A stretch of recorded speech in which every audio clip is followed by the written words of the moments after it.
Y'all, this is just a test. I basically talked the entire 4 hours explaining everything that was going on and then just kind of talking about life, the channel, plans, etc. If you are interested in this kind of content, you'll enjoy this video. If you aren't, that's completely fine.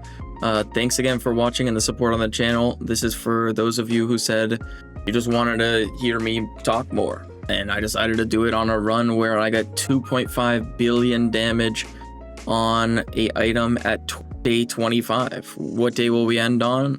You're gonna have to wait and see. Thanks again for watching, and I hope you enjoyed the episode. Because whatever we can 3-star on day 7, if anything, that would be huge. We actually win. This guy's going double spyglass tech. I see. Oh my gosh, we got 2 debuffs. Wow. That is a strong simple curses. Maybe we don't even go crook. Crit does nothing. Yeah, we're gonna go no. We're actually gonna go no crook, no spyglass. Yeah, we can do with that. It appears we're facing another Tome of Blades, so we're just gonna get slammed. Okay, give me poison for no reason. Okay. 2 vials. Wow, I am getting lucky in this run. Keep an eye. And we got our level there. We can now see epics, which means we could see an arcane orb. I would get one if I saw it.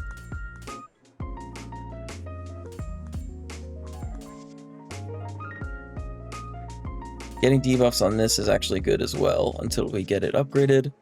But especially if you're doing it yourself, like, it's not that bad. Just play whatever, as many simple curses as you need to, because it's more consistent than crooks, and it's way easier to set up if you have any extra vial supply. Burn GG. Burn GG. He has 2 burn on this, and then he's just rocking it with a bunch of holies. Interesting. Okay. Okay, level 3. Holy. Alright. Put that there. I should honestly look to see if I can get... I was gonna say if I can get upgraded NyQuil in the meantime, but I cannot, so...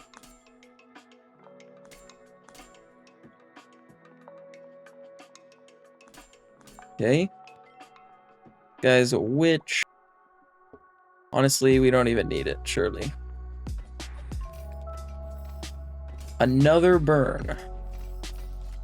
He just can't. Oh, nice. He doesn't have enough to make it scale, so we probably still lose anyways, but at least we have a chance to get a lot of potions. A tie would be legendary, but it's not something in the cards. And as always, you hit a vitality slot in the run that you're 1 HP getting slammed. Level 4 though. Wait a second. Don't count it out. Okay. Let me lock in so I don't loot. Get rid of that.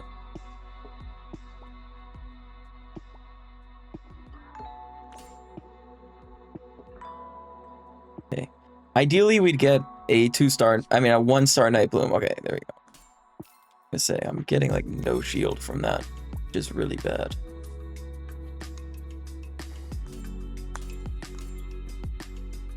Can't necessarily get healing on it yet, but at least we're getting something, bro.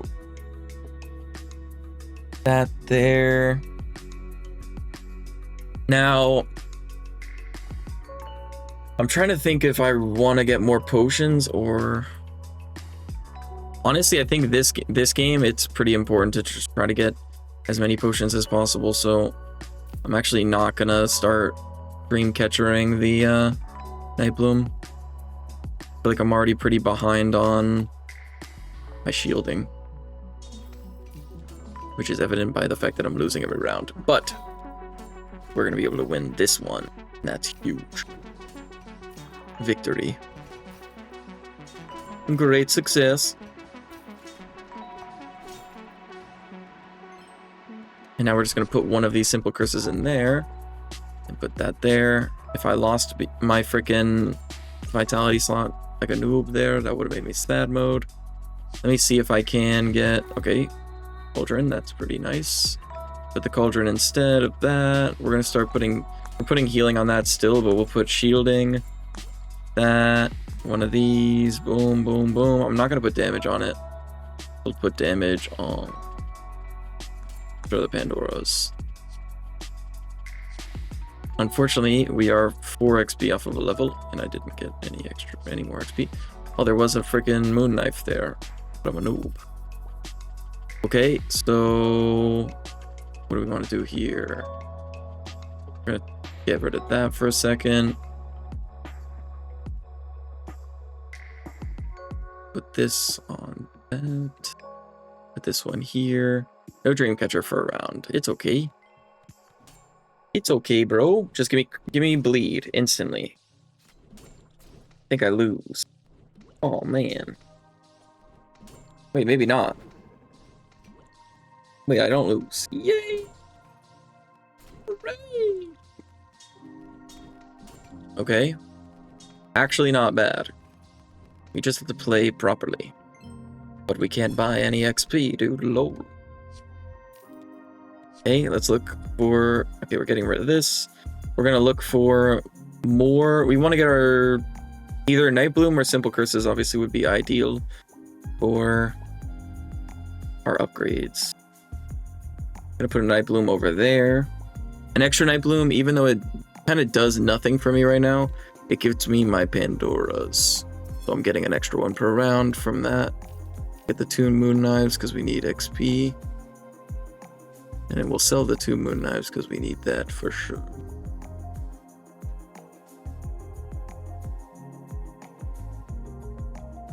Green Catcher there. Moon Knight, the Night Bloom. Okay, I can afford it.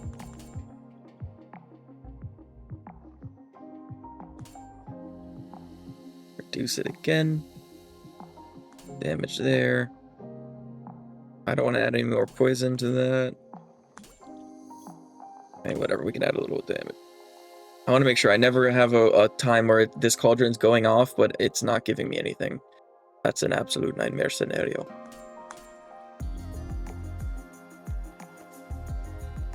I roll once to see if there's anything worth selling my goblet, and there is not.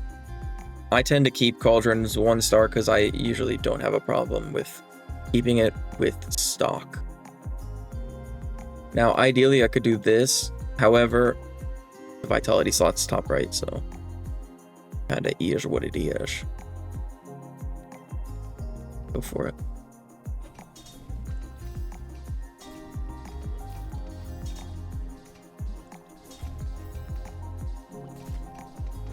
Okay. Think we might have this one. We do not have this one at all. That's really bad. Now that's a bad loss right there.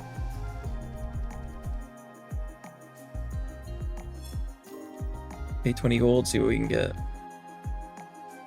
No. These are not good. Not good. We needed to get a 2-star Night Bloom earlier. I think if we wanted this one to run, this run to go.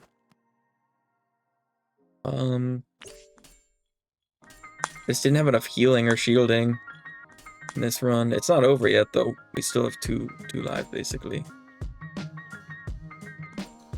Have to play a little more aggressive.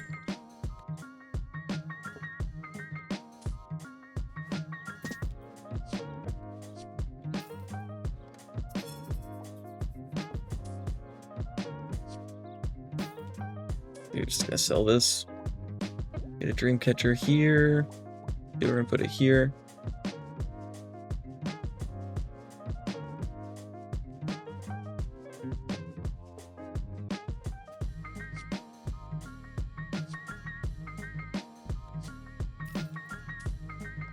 I just wanted to get the extra thing there. There it is. Okay. Through the cauldron, bro. I'm not a cauldron believer. Upgrade that. Get another one of these. Put this here for 1 round. Okay. If we lose now, it's just, the run's just not meant to be. We are so unbelievably strong.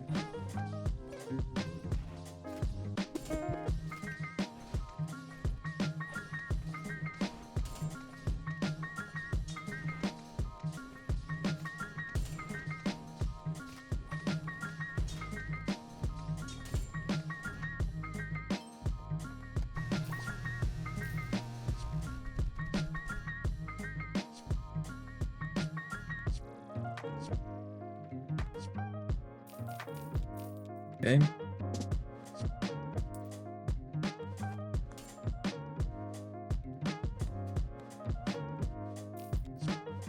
I mean, we got a 3-star something.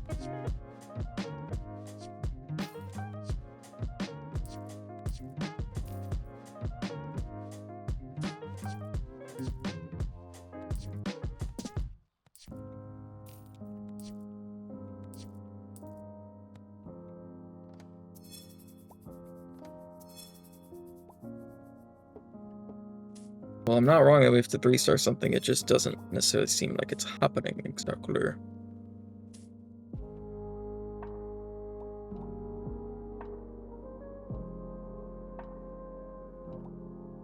I already have that, so now I can put this in there.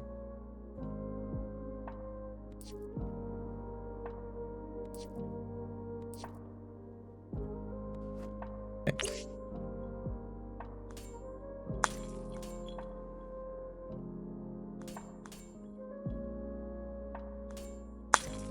I don't know that I even need the Dreamcatcher in right now. I feel like it's not needed. Because this is going to be 0 seconds after this round anyways. Because I should get enough potion or vials.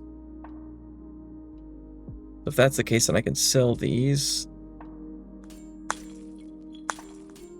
I'm gonna try to get stronger.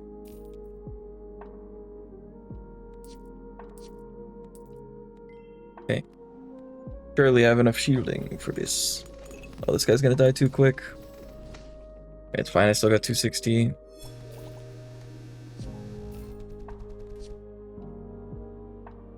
No, I can't do the candy strat right now. I mean, literally all I'm looking for is to the 3-star, the Night Bloom. Board it. Some free rerolls.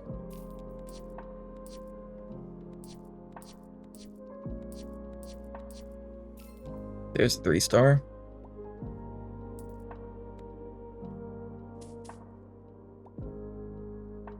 I will put 1 of each on this thing. Make this 0 seconds or 2 seconds or whatever. Move this, get rid of that, put this here, put that there. We can get rid of this. Okay.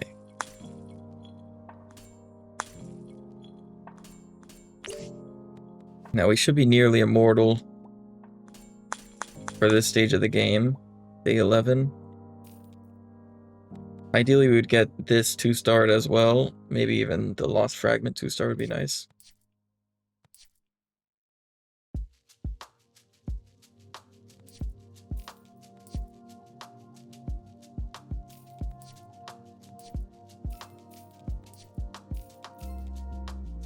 I'm trying to think.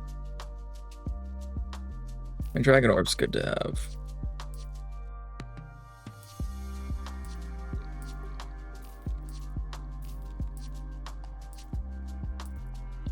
Interesting.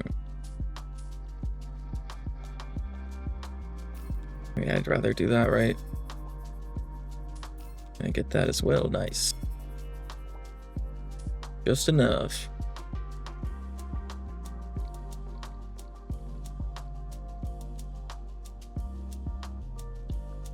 Okay. And now we just send it. I mean, we have this protector. Surely it'll protect me. Its protector powers. Look at how much bleed does, though. Honestly, I don't know if the bleed is worth having. That feels like it's way too broken. Oh. Okay, so reduce the cooldown of everything. Actually, let's do that last, because it won't be in for long anyways. That. This. Okay, now we want to get crit on this. Everything else on this. And all that. Start grabbing our dark stuff. Ooh, that's nice. Okay. So I actually want to buy another potion belt.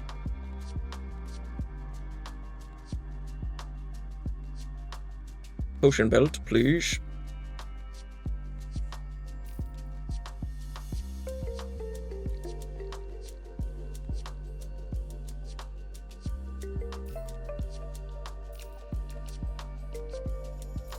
Okay, nice.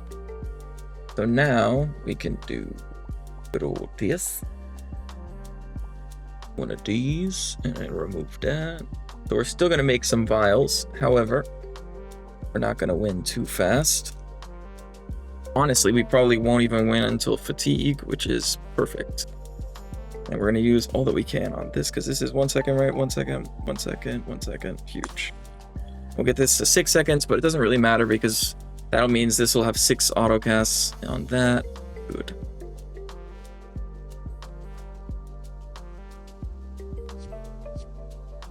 Now we will use the rest of our free rolls. I need the Potion of Appearance to put on the Mimic Rod to be able to see it like naturally without a special shop or lucky shop. So I don't expect to see that, however, obviously it'd be nice. Also, I should be picking up the Solarises. I don't know why I'm not. I might be trollololling. Also, I don't think I need the Dragon Orbs anymore, so we're gonna unfreeze that. And we're back to freezing it. Sell the potion belt, because we're gonna have plenty soon.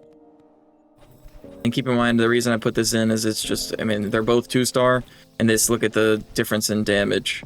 And obviously I had multicast on it last time, right? But at this point, any vials is nice, because we're mostly going to make all of our potions for the rest of the game from the Mimic Rods. And Mimic Rods getting, you know, as much as we can per round is huge. We get 180 potion belts, which should also help us with 60 chests to sell. Obviously, we can't buy XP, but that's it. Just but. Okay. Huge. So, the plan with the first one in this run is going to be put it on the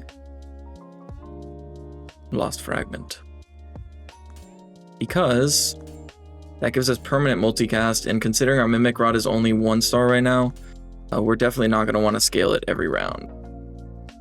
Also, getting multicast on something like a Protector and a Night Bloom might make it so we are much harder to kill. For a while, at least. But this, well, that did nothing. There's no difference between the two things that I just did. 60. Okay. Gonna get rid of that. That doesn't really matter. And inks are good. For our Solaris, however, don't ever, or for our Moonveil, however, I would never, like, you never want to put your ink on something before you level it, because, I mean, before you upgrade it to 1 or 2 stars, because as soon as you do that, it'll just take the lowest cooldown out of the stuff that merged, and obviously the base cooldown is going to be lower, right? So I used to get confused as to why that happened, but now I understand what my mistake was. Wow, another Crown Forge. Nice. Now I do have a strategy, if I can scale enough, that'll hopefully help me win. I missed a Solaris. I'm a noob. I don't want this. The Pandora's always messes me up because I usually just take whatever's like lit up, right? We want 2 dark necklaces and 3 night quills. We have Two. We have all our dark necklaces. We don't need simple curses anymore. Oh, fudge. I should have kept it. Because we have too much cooldown on this. And I don't want to get rid of my protector necessarily. Well, against my better judgment, we're doing it.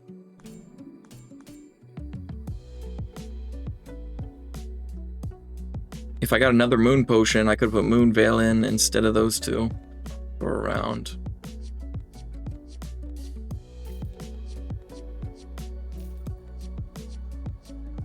Okay, Solaris is done. Now is when you can put the ink on it.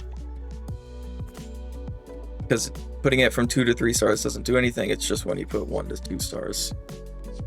Or 0 to 1 stars. Like when you're still purchasing new ones.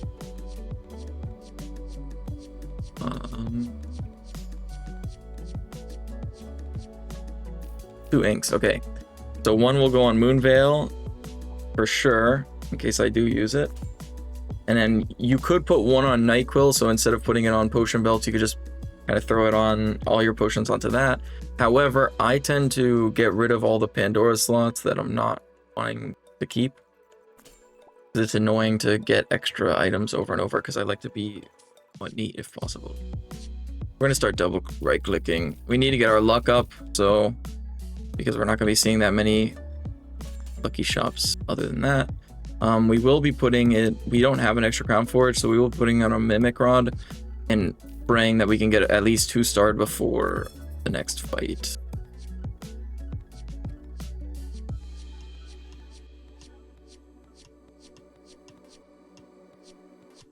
Anytime now the Mimic Rods will show up. Now, more inks is nice. More Crown Forges are always nice. Mimic Rod. Honestly, someone in the Discord told me that 2 is better because it can go to 1002. I think it's, in my opinion, I enjoy having the most I possibly can per round. And for me, getting, 4 compared to 3 per use is better, because if the round lasts 5 seconds, I'd rather have the extra 50. What that person was talking about is only if you get to 1000 in either round. You will double right click. Double right click. A couple value potions. I mean, we probably will have plenty of value potions, but whatever. This guy has burn scaling, but it doesn't look that strong, and he has mostly witch, so hopefully we didn't need this protector. But if we take a loss here, that's pretty much game over. So hopefully that doesn't happen. Okay, this was a mistake. I forgot that if I don't have NyQuil, I'm getting like nothing, especially because this is 4.5 seconds. So whatever. But either way, we didn't want any damage, so the potion is fine to not have, because this guy was not very much shielding. Okay, so sometimes it's fine to... Actually, no. I'm not going to go for multiple... I mean, I'm going to go for 2 rounds. Sorry, I was trying to gather my thoughts, but I'm listening to... You know what I mean? So... Fantastic. Do I have my dark belts up there? I don't. So I want to make sure I put 2 up there. Oh, no, I only need to put 1 up there because I already have 1. This there. I usually, when I'm gaining items, I tend to put the stuff that I want to keep up top, so I can hold S and right click and get rid of all that other stuff. Now, we don't really need Lost Fragment anymore. It'd be nice to put it on this. However, I'm hoping that I have the 2 moon potions, which means that it's twice as effective, basically. I'll put it on this and this, but I need a moon forge to be able to, oh, please tell me that didn't put if it put the shock on, it's like game over, bro. Actually, shock doesn't matter as much, but you just don't want any damage. I forgot what I was saying. GG. Now you can see why I do voiceovers, lol. Because I'm trying to not make any mistakes, so this can be a good run. However, of course, I still want to talk to y'all. Oh, I need Crown Forge. I hate Starlight Potions, by the way. Please remove from the game. Please remove them. Now, what you're going to start seeing me do is a little odd. I like to put all healing and shielding potions on my Dark Necklace, even over a Night Bloom, or even a Curse Shield. The reason for this is I'm almost always, probably like 90% of runs, you're going to have Dark Necklace the whole time, whereas sometimes you're going to be wanting to scale your Solaris and stuff, and you won't actually have the Curse Shield in play. Still need this, and we will put that. Well, we're going to do one more round of that, like we said. But we don't need to scale multicast necessarily. However, we're going to do our rolls and use this as a backup if we can. However, in the meantime, we're going to definitely put that there just in case, so we remember. And I will use one, like, transformation potion or whatever it's called on that, because why not? We need to use our damaging potions before we mess up and accidentally end the run. It's basically a game over if you add too much damage. It's something that you can't get rid of. Okay, we're gonna move all these up. Remember, remove everything up top basically that you want to keep before going into a round with a Curse Garnet, because it's going to give you so many items and you don't want to accidentally sell something. That's also game over. Okay. Multicast is good. However, remember, we're not going to be using Lost Fragment too much longer, so we will be putting that most likely on. This is going to get infinite multicast after this round, so we're just going to put it on the Night Bloom. Protector would have been a good choice as well. However, I'm just going to assume that I might not get a Crown Forge in 20 rolls, especially because I only have 11% luck. You're going to see me pick up a bunch of pole arms or spears. So you might know what the strat is going to be, but if you don't, then you'll see later. Okay, that's huge. Potion of Appearance. We want to put that on this. Now we can see it without having to be a lucky shop. Now we don't have many potions because we weren't getting any last round, and obviously we just spawned the potion belts, created the potion belts, so they couldn't have possibly already made them for us. We want a royal potion, we don't hit. Get that. I mean, there's no point in keeping the money we can't level anyways. So there's a crown potion. So we now only have to use, this is our last round with our Cursed Garnet. Very nice. We want to get another Crown Forge for the Moonveil. However, using a Cursed Garnet for only one round is ideal.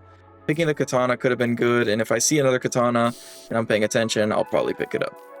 And you'll see why. Okay, put everything up there, and we are ready to go.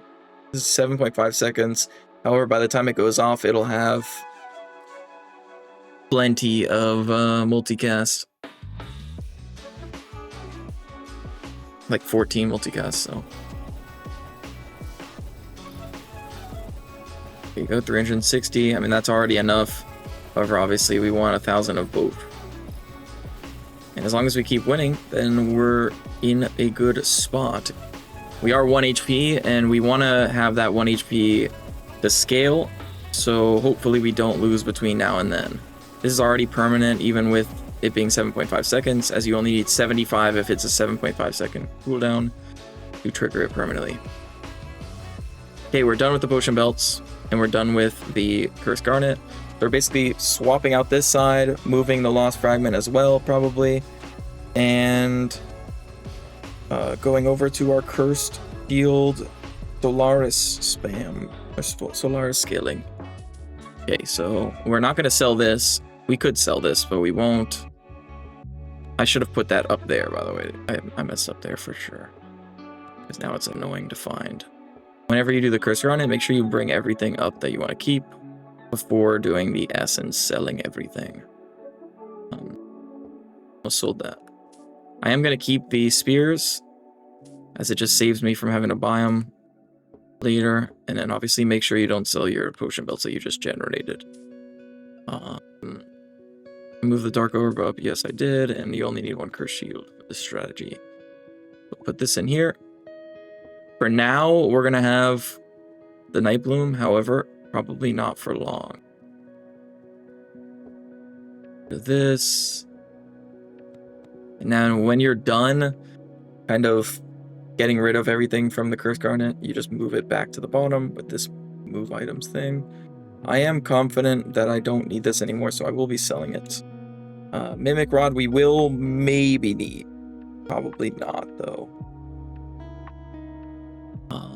We want to put Dark on all our items. Just good to do whenever you have the opportunity. Do that. Oh, I was supposed to put it on this anyways, so that was a slight mistake. However, like most people don't even do that, so can't be too bad. Okay, so once you get your Mimic Rod set up, you get all your luck anyways, which is very nice. We don't add anything bad. We definitely want to 3-star this. Definitely want to 3-star a Nightquill. Hopefully we can 3-star another one. We should get a lot of rolls here. I will put another multicast on that. As when you're low lives, it's better safe than sorry. I am being a little risky with these right clicks of doom, but that's just because I'm trying to make the video not be big along. Okay. And while you still have a Night Bloom, you definitely want to use all your potions. So, if I had an extra ink, I'd put it on a Nightquill to show you. Let's see if I can find one. Okay, that's good. So now we basically have our setup. Instead of this, we'd have a 3-star Dark Necklace. However, I need 10 multicast anyways, and I need these to scale enough to be able to put this away. So, yeah. Let's see. There's some multicast. Potion of Appearance doesn't really matter. Another Crown Forge is nice. We'll put that here. We want to make sure we put the multicast there. These can be whatever. Dude, I hate Starlight Potion, man. It makes me mad. Please remove Starlight Potion. Okay, let's see. I'm getting rid of the Garnet. Don't need that.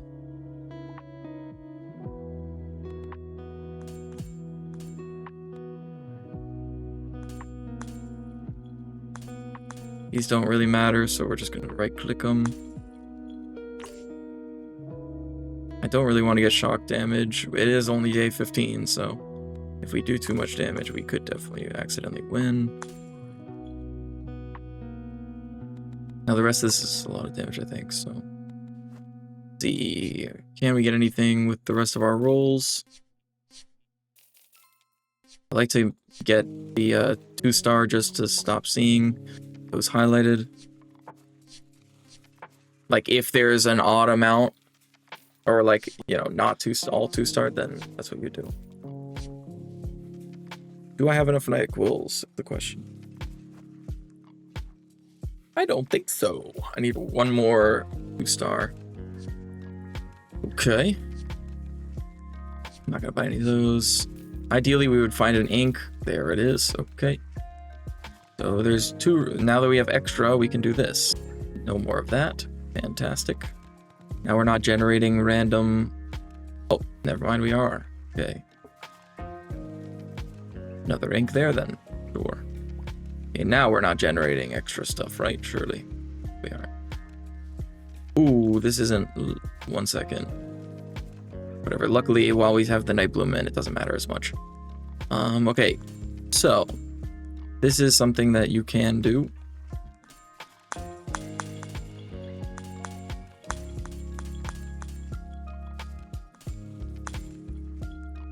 And don't try not to put dark on it, however, is what it is. All you have to do is make a new 3-star night quill for like your non thing, so it would be like this, and then have an extra one, and then this would be your debuff one.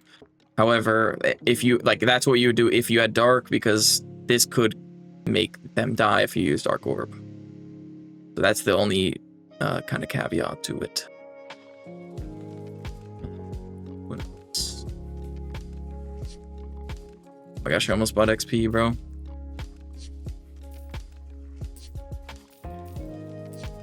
Okay.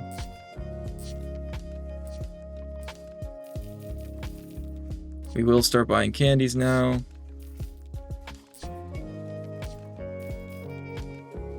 This is just extra potions to use.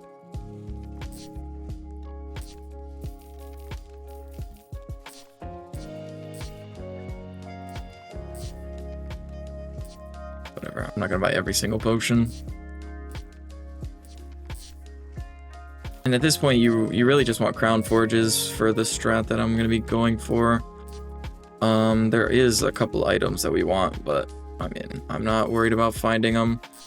Sure we will.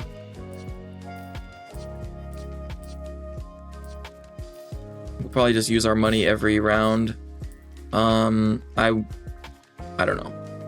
I'm considering cutting the like later when I'm kind of taking time in between each round to figure everything out. However, I might just leave it in, and if this is too long of an episode, I'm sure I'll hear about it.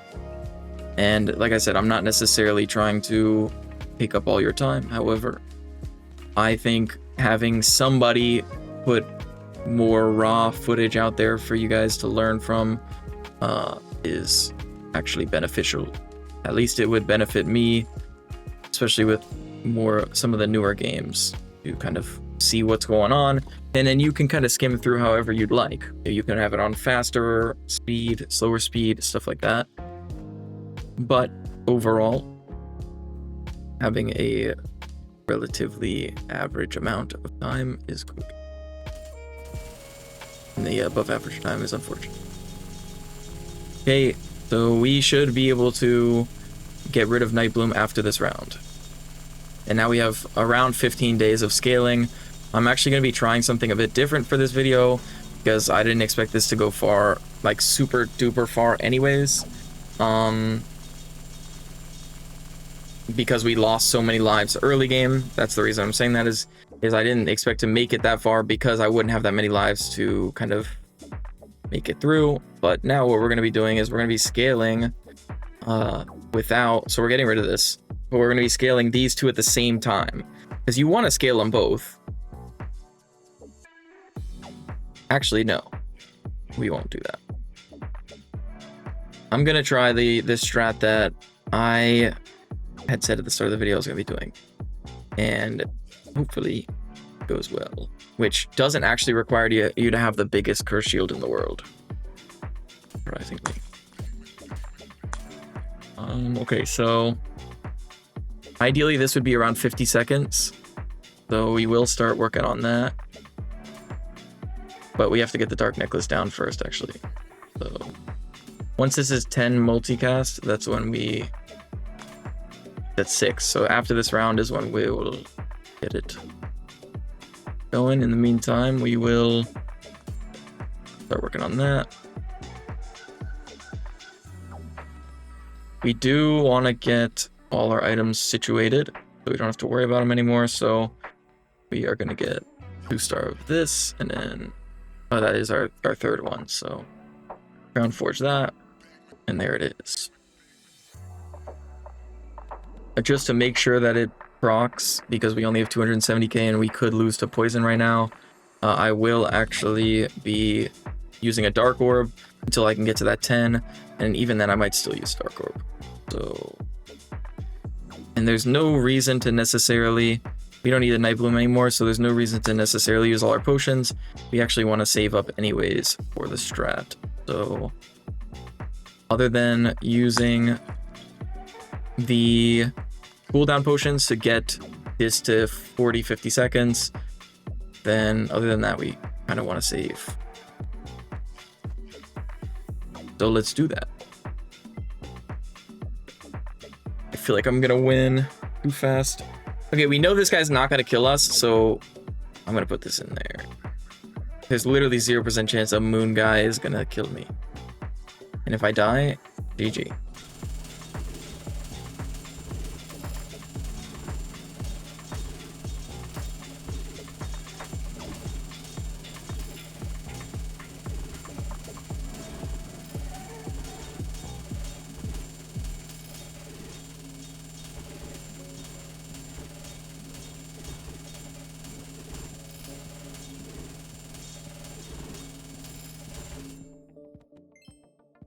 Like, if I don't think they have enough shielding, then I don't want to instantly end the round by...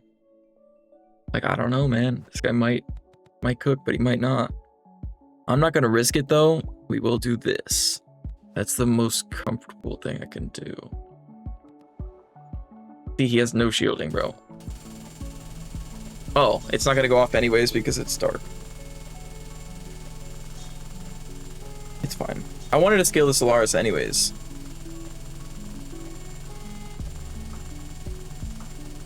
Oh, he gets his shielding from Crescent Shot. Interesting. See, I see you.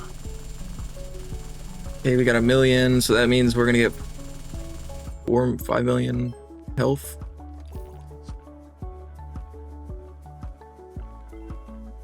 Okay, this is Holy 2-star.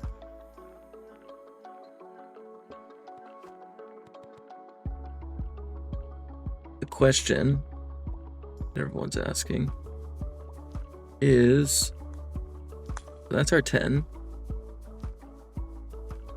This is way too rich. Yo, gotta get rid of it. I could do this. Can I get it to 40 seconds through the Starlight Potion? 49 seconds. Is that enough to go off against most builds at this point? I mean, ideally, we're gonna get it to 1 second, probably around day 21 or something. Because by then, I mean, 120 or 1,200 damage per second should be not hard for people to be able to shield or heal. And I think I will be able to get a cast off here, which will give me enough health to not worry about poison as much in the early game. Like, to be able to last 40 seconds myself.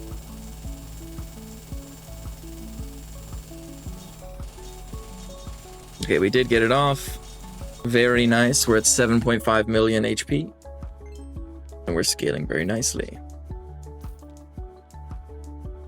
You know what? I take back what I said earlier. I am gonna scale Curse Shield at the exact same time, because I feel like if I take it out and I face somebody that has insane amount of shielding, then I will just lose. And losing here would be so brutal, because I actually do have a run worth some salt. You know what I'm saying?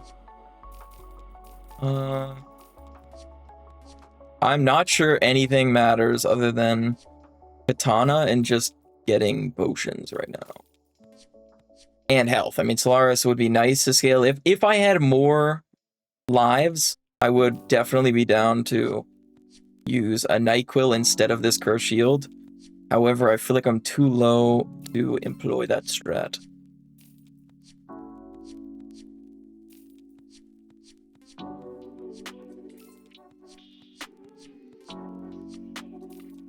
Now, if the game crashes, I might post it, so you can at least see the idea. And, you know, this was kind of just more of a proof of concept in the way of, you know, can you scale levels without ever buying XP? And yes, you can. In Oaken Tower, moon knives plus billions and billions of potions. Obviously, it's not billions, but that will scale your XP nicely. I'm level 38. Day 19.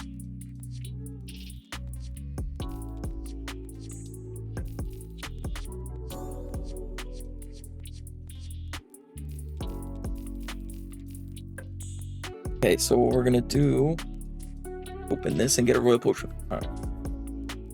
It would have been cool though. All right, so what we're gonna do is nothing, because I didn't find what I was looking for. If I find it here, I will.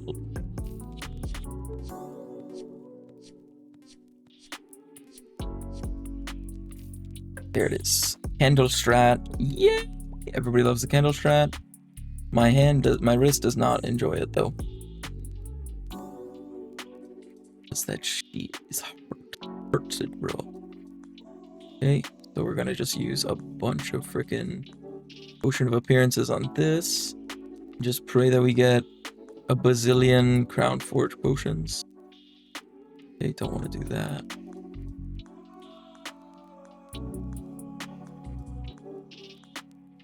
Is this enough rainbows, bro? There it is. And we'll use the mirror elixirs later when we do the Crown Forges anyways. But now we literally just spam it.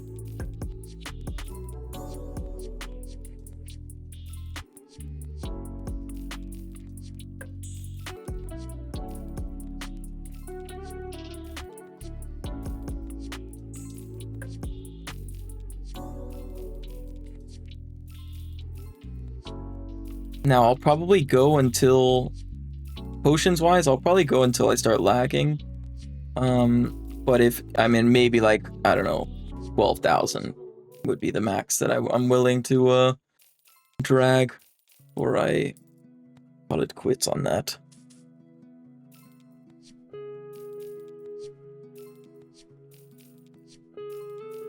But I am probably just as interested as y'all. See how this strat does. If I got day 100 without ever buying XP, that video would go crazy.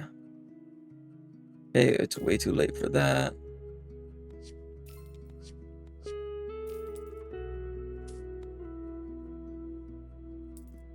But we'll just freeze it, bro. No, I'm just kidding. We're not freezing shit. Let's go. So, like, see that 7 million? I would have died 100% with the 270k HP. Like, I'm already close to losing the 270k HP. But surely I get my Solaris off, and by the time that Solaris goes off, then I probably won't have to worry about the next one or whatever, stuff like that. Like, as long as you can get that first burst, yeah, like now I have 18 million HP. So they'd have to go through 18 million HP before my Solaris casts at all. But obviously, we're not going to even risk it. We're going to just try to get it lower and lower, as much as we can.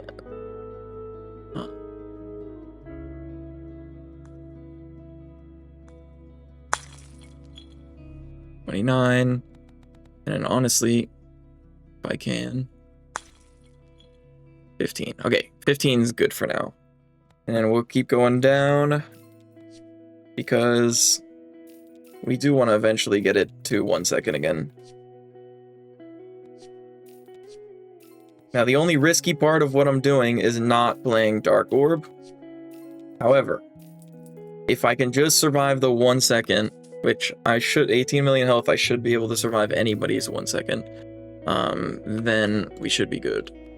Because I don't think anyone else, I shouldn't be able to lose to very many people, if at anyone right now.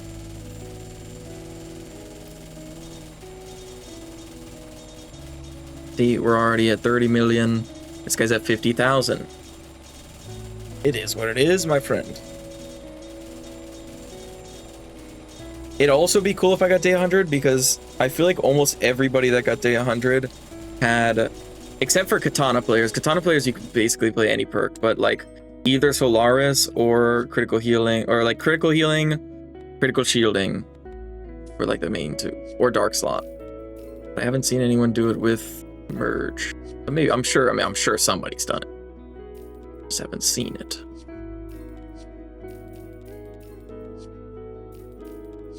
But if it's posted somewhere, please let me know. Like on YouTube, like a video. Because I like to see people's day 100 and what they kind of ran. Not saying this is getting day 100. I'm not convinced yet. But we are at 5,000 potions and we are scaling very nicely.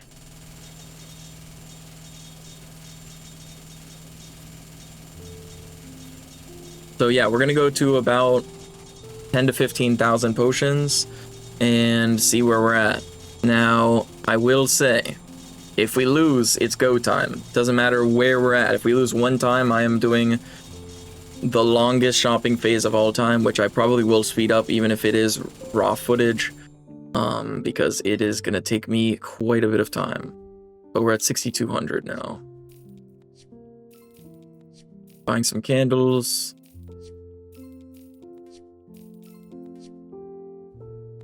Hopefully we're getting a lot of Crown Forge potions, because that's the only thing that's kind of a limiting factor.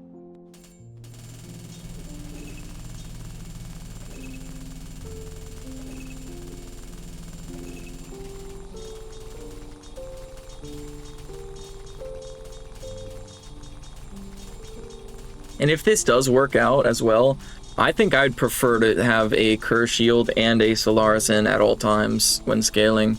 It's much more, like, feels much more at ease. Okay, it's starting to get a little iffy on the, after round, in between round, whatever. But it's all good. We're good right now. 87 mil HP.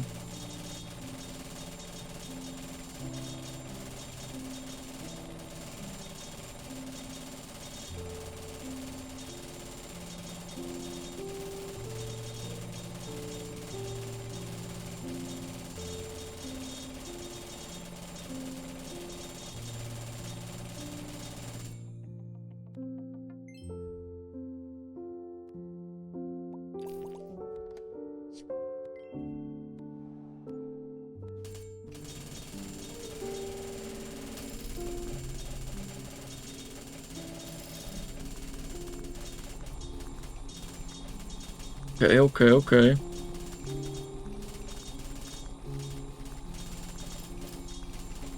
Sorry that I'm not saying much. I'm kind of trying to pay attention, even though there's nothing I can do during the fights. I'm trying to think of what my final build will be. So I'm thinking Protector, because eventually there are builds that get like a billion. They can apply like a billion poison in a fight, and with an Elven Rod, you're just insta-dead if you don't face that. So I need Dark Orb, Protector, and then Sword. And then I'm thinking the Spear. And then obviously Solaris and Curse Shield. So these four would go in place of these. Which means that I need to get enough multicast on everything that I don't have to worry about it. However, hopefully, honestly, once I get to like 12,000, I'm probably going to just do the thing I'm looking to do. Because having that extra life would be really nice to be able to scale my Solaris and Curse Shield even just like slightly before losing. Honestly, maybe I would just lose before I don't know. We'll have to figure it out. But we'll definitely change it up a little bit so it's not too worrisome, but I do want to, sorry, it's hard to like explain everything while trying to think of it myself. Oh, I need that crit necklace maybe as well. I mean, it won't be in every single fight, but it might be good versus Curse Shield people to kill them if they have Solaris. We are gonna have to go through all of our free rerolls too at some point, which there might be like over 1,000. I mean, probably like 2,000. All these. Our Royal Potion is still really good. There it is. For Crown Forge, of course. That's good too. Don't have that much income.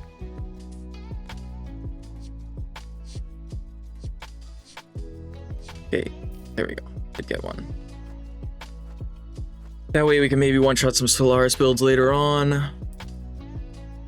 We should, at 10 mil Cursed Shield, I will be upgrading it to 3-star.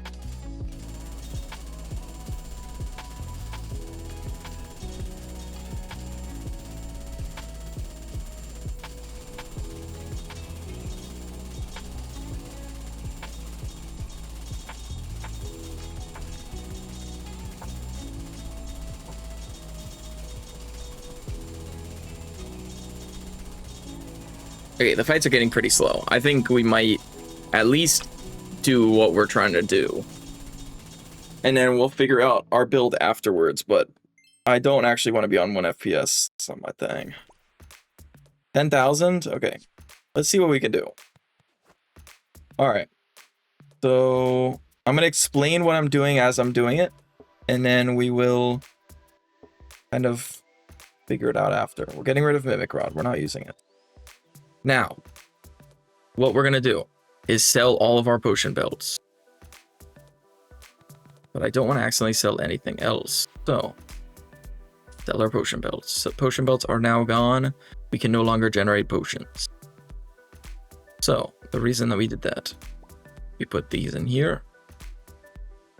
We're going to put witch potions on all of them. Luckily, the witch potions are in an amazing spot. And as we put witch potions on, we put them in here. We're going to put that on every single spear we can.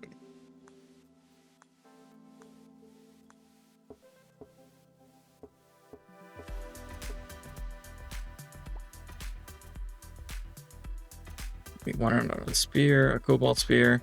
We don't need it on multiple, so we're going to just do that.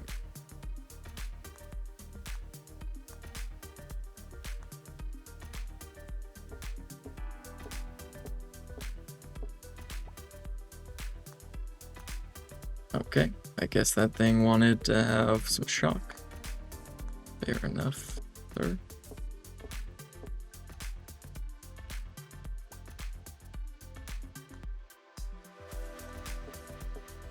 Now, I didn't do the math on this. I've seen it done by Elma on Reddit, but I don't remember how many he said to put, so we're just going to put as many as we possibly can.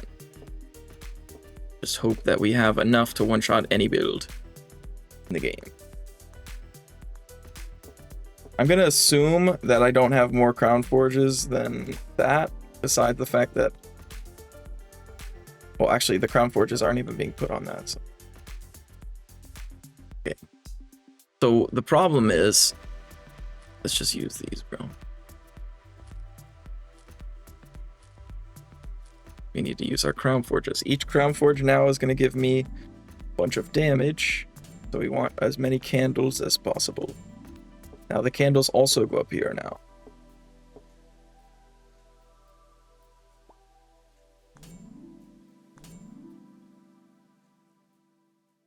Unfortunately, our Dark Necklace is getting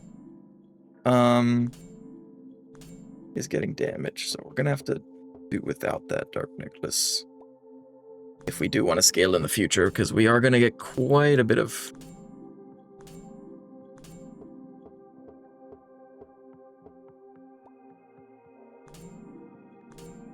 Okay, we definitely need more candles. So it might be time for a shopping spree.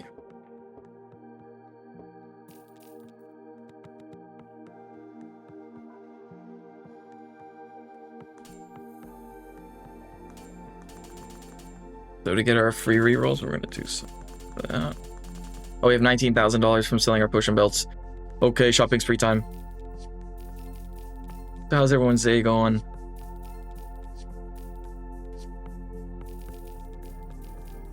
I am having a great day. I just posted my Hellforged written guide. You should go check that out if you want to see about that game and how to get started and kind of make it happen in there. I'm going to try to keep at least a educational... I mean, I'm going to try to make all my videos educational just because I think it'd be cool to have a channel where people can learn stuff that I wish I knew when I was learning the game. However, I would say definitely want to always write a written guide. That way, whoever wants to learn the game has a starting point. So that is cool. And so far, I think I've done decent with the 2 games that I've done. Hellforge didn't do as well, so we didn't put as much time into like I did the grind, and the grind was cool, and I got a number 2 run. However, I did enough to make the guide and feel confident that I'm giving a good amount of it, like plenty of information for somebody to start theory crafting their own stuff. However, I wouldn't say that I'm like you know, that it's gonna forever be the #1 guide and no one can ever beat it and whatever. Like, it's, yeah, the meta changes, but most of those principles will stay, hopefully, forever. Unless the game gets like a freaking revert or something, then good luck. But if the video does well, or you guys want to actually see more, even if just, you know, 5 people wanted to see it, I'd be down to make more content on that. That game has a lot of potential, and I will be doing a review on it at some point. However, the fact that it's not even a demo yet makes it a little hard for me to do a review on, as I feel like it's hard to not be critical, but it's also hard to be critical because, you know, I mean, it's not ready for release, right? So right now it's just more like a passion, what people are passionate about in the game, and, you know, the community seems pretty cool. So yeah. Also, my stomach might start grumbling and rumbling and shit like that soon, because I'm hungry as a mother sucker, man.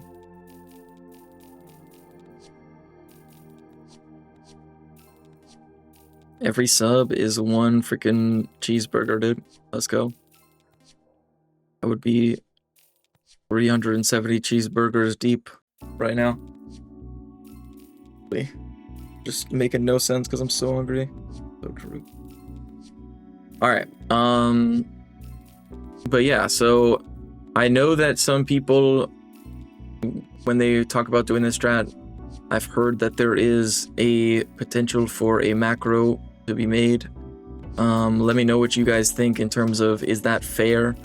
Should that be allowed? I don't know with auto battlers if it's necessarily like with async stuff, if any sort of like I mean, let's say cheat engines are like against anything that can like spawn shit for you, maybe is definitely against the limits, and I don't think I would change my mind on that. However, what do you think about stuff that just makes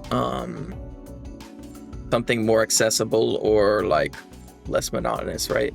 Like a speed up for a game, or like for, I don't know, Vampire Survivors or something, or like yeah, what are we thinking about that? Something like that. Do I really not have any more? I feel like I have an underwhelming amount of Crown Forge potions. But yeah, so anyways, I think if you're not spawning something in, it might not be nearly as bad, like morally, even if, you know, you kind of are cheesing a little bit to get up and walk away from your computer while it manually moves it around, while people like me who don't know how to make macros literally just drag my wrist 5 bazillion times. But at the same time, hey, if I had access to it and it was allowed, which emphasis on if it was allowed, then I would be very down to do that, because that does save, and it would allow me to do a lot more cool stuff without being too worried about like, oh dude, my hand's gonna hurt.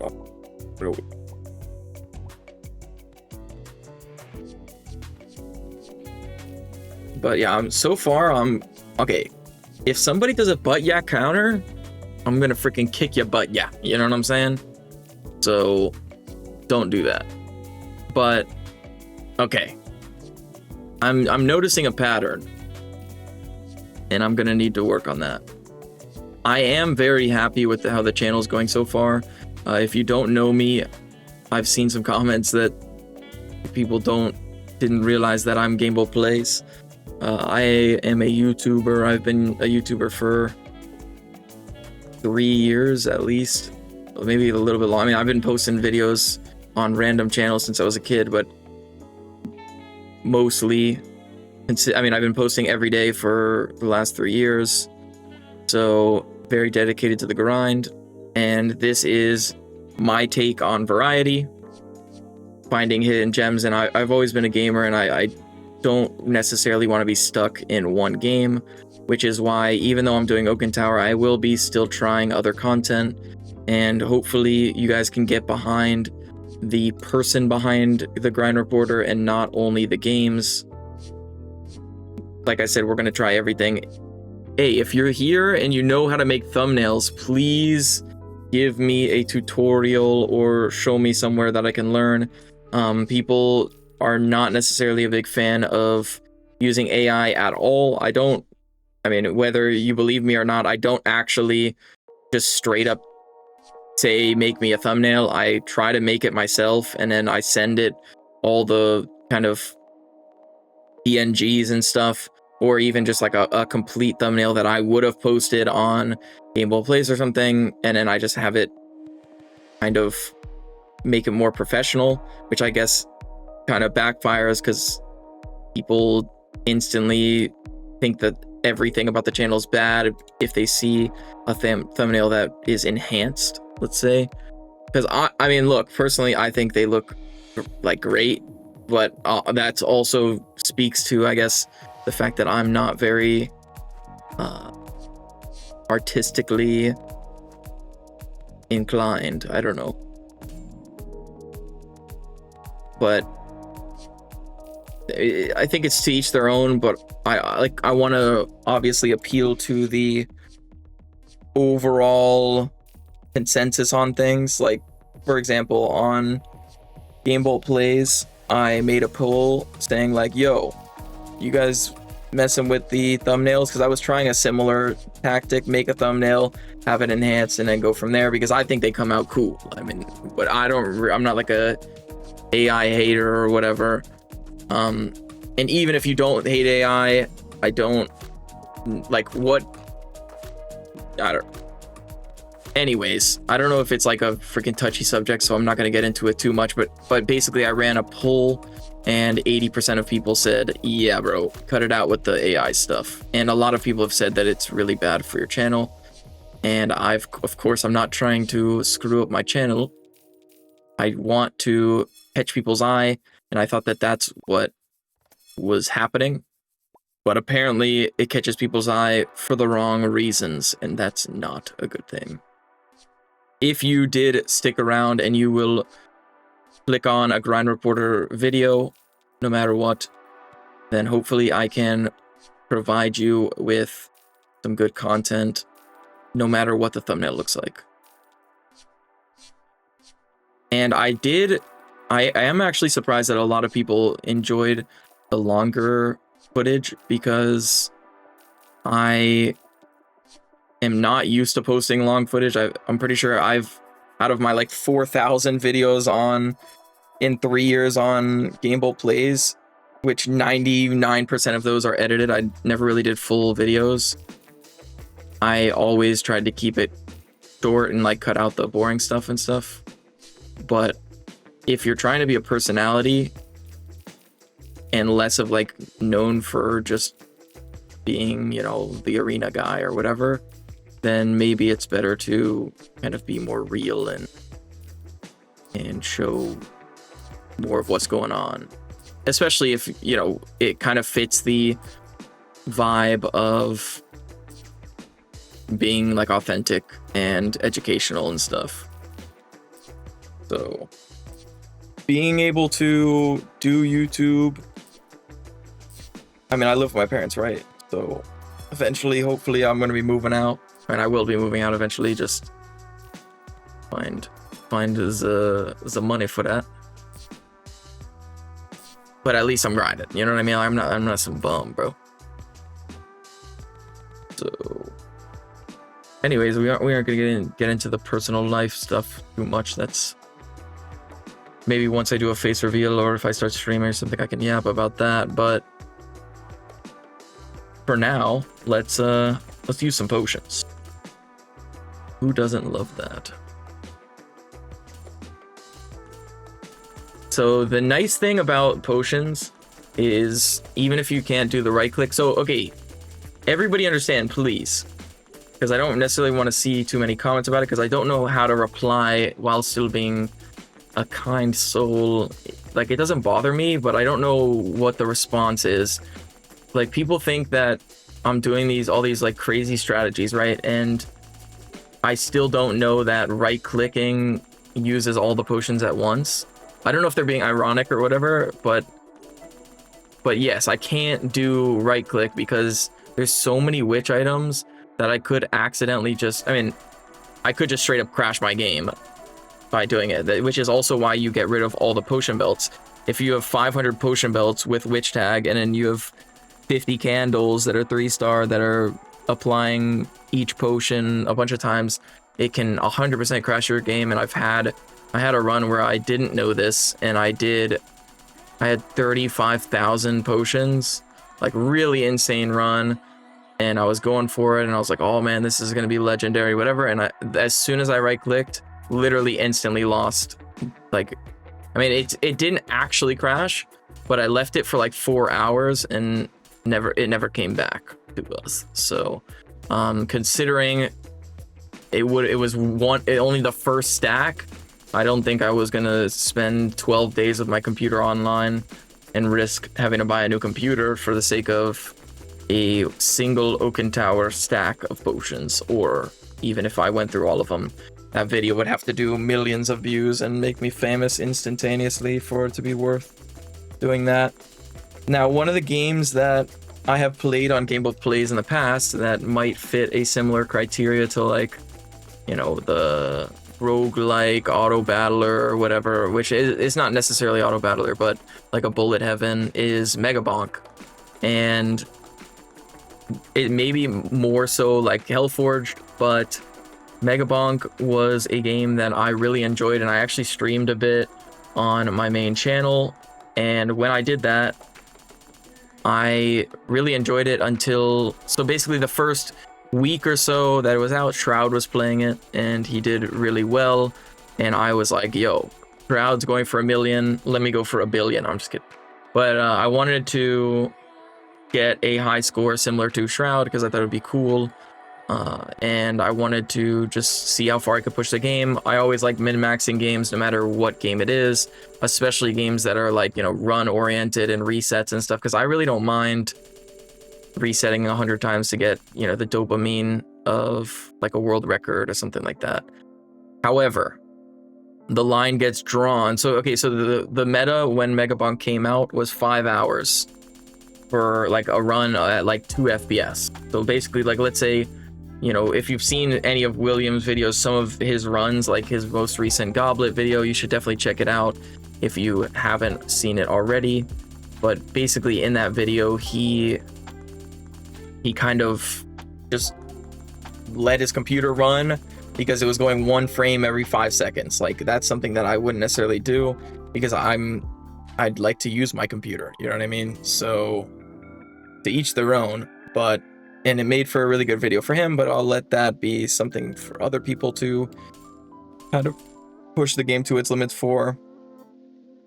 For me, Megabonk, that 5 hour thing was like, okay, you know, 5 hours is cool and all, but it's so, like, the game is so hot at the moment that it might actually be worth investing into, you know, doing, right? And so I was like, okay, maybe I'll test it out and try it, whatever. And then basically it got updated like within days, I'm pretty sure. They Danny Dev, or whatever his name was, I think it was like Danny Dev backwards or something, he fixed it and then said something in the patch notes like, yo, I got you, Shroud, or something, you know what I mean? Whatever. Like, he said it wasn't intended to go 5 hour runs, which is understandable. I wouldn't have expected a dev to want that to be like the main thing, like 1 FPS, hard for viewers and whatever. But then the next meta that came out, and that's kind of when I started playing, is the runs got min-maxed to the point that you could outrun the ghosts basically infinitely as long as you were going in circles. Now, there was no save feature that I knew of that at least, like, you know, would be legal to put on the leaderboard without having mods or something to save for you. And so you literally have to keep your computer on, and the way to get on a leaderboard is to literally just get, you know, a certain amount of speed to be able to outrun the final ghosts and just fly in a circle for like 8 hours per stage for, you know, like getting 5 freaking kills per 15 seconds or something, because at that point you're just killing with like percentage damage. And you do that for 20 hours. Like a 20-hour run would be like the #1 run. And so you'd literally have to get that and then do it, and you wouldn't even know if you're going to get the run unless you're like benchmarking based on other people's stuff. And so it was just so much extra effort for such a weird meta. And I'm pretty sure that meta was like over a month. I mean, I don't even know how long it ended up being, but it was long enough that I stopped playing and streaming it. And I think a lot of the streamers, like, I would still keep up with the game because I still enjoyed the game. But a lot of the streamers were like, yo, where's the patch at, bro? Like, you know, when I feel like when Shroud stopped streaming it, it kind of became less of a like a insta patch, these, you know, kind of game breaking things. But hey, I think Megabonk has made a return. I've seen some videos on it. It looks pretty similar to what it used to be, so it didn't lose that essence. However, it's all that matters to me is how you can get the final run. I'm all for min-maxing. I'm not all for like the, you know, day-long runs. That's not something that really interests me. And like I said, especially because I'm running multiple channels, it's hard to kind of not use my computer or like keep a game in the background permanently while I'm trying to record other ones. It does mess with like my recording software because I use Outplayed, #ad, just kidding, sponsor me please, for like League recording, because it automatically records, and then that way I never go through a game and be like, oh dude, I wasn't recording, that sucks. Obviously there is problems that could arise, as there is with anything, but most of the time I haven't had that happen, which is very nice. Now, I'm not a computer legend, but I was dealing with a mic problem. Luckily, I haven't had that happen with any of these videos, but I was dealing with a mic problem. I got an Elgato, really nice mic, but for some reason when your computer goes to sleep, it just like stops working. Like the freaking Elgato as a whole, like basically all the wavelength settings just get reset, or like you'd have to like remove it and make a new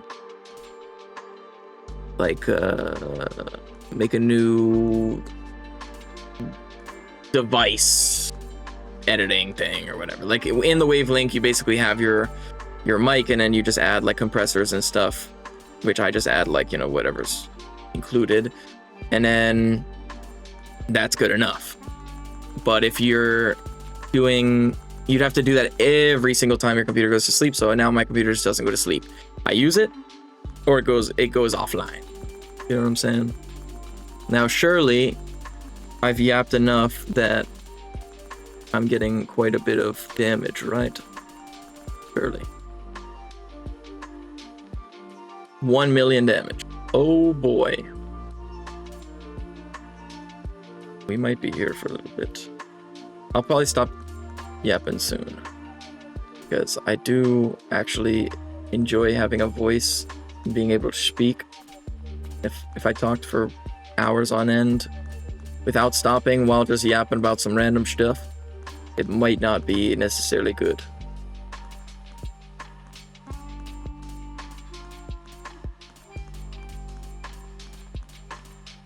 If you are here and you somehow are just sticking through the freaking full game, just experiencing the run with me, then please like the video, comment, subscribe. This doesn't necessarily have to be something that you share with your friends if it's way too long, because a lot of people, especially if they don't know me, why would they sit through a channel with 300 subs just talking about their gaming experiences? Aside from it being the grind reporter and getting a freaking insane run right here. But yeah, we're gonna just keep upgrading our content, use everything I've learned over the past couple of years to improve. And especially if you guys are enjoying the content and supporting me, It makes me more energized to keep innovating, don't get complacent ever, and just keep reporting the grind as often as I possibly can. Now, I'm the type of guy that I've always done daily uploads, so that's, you know, a lot of people have said, like, this is not a sustainable thing, and to those people, I agree. However, I dedicate a lot of my day, every single day, to YouTube and pursuing my dream and my passion. So yeah, I mean, I've been doing daily on Gameable Plays for literally since I started. At one point, I was doing like 5. I mean, look, I'm not going to do this again, especially because I don't even think it was good for my channel. But I was doing like 3 videos a day and 5 shorts. All the shorts I wasn't pushing to subscribers.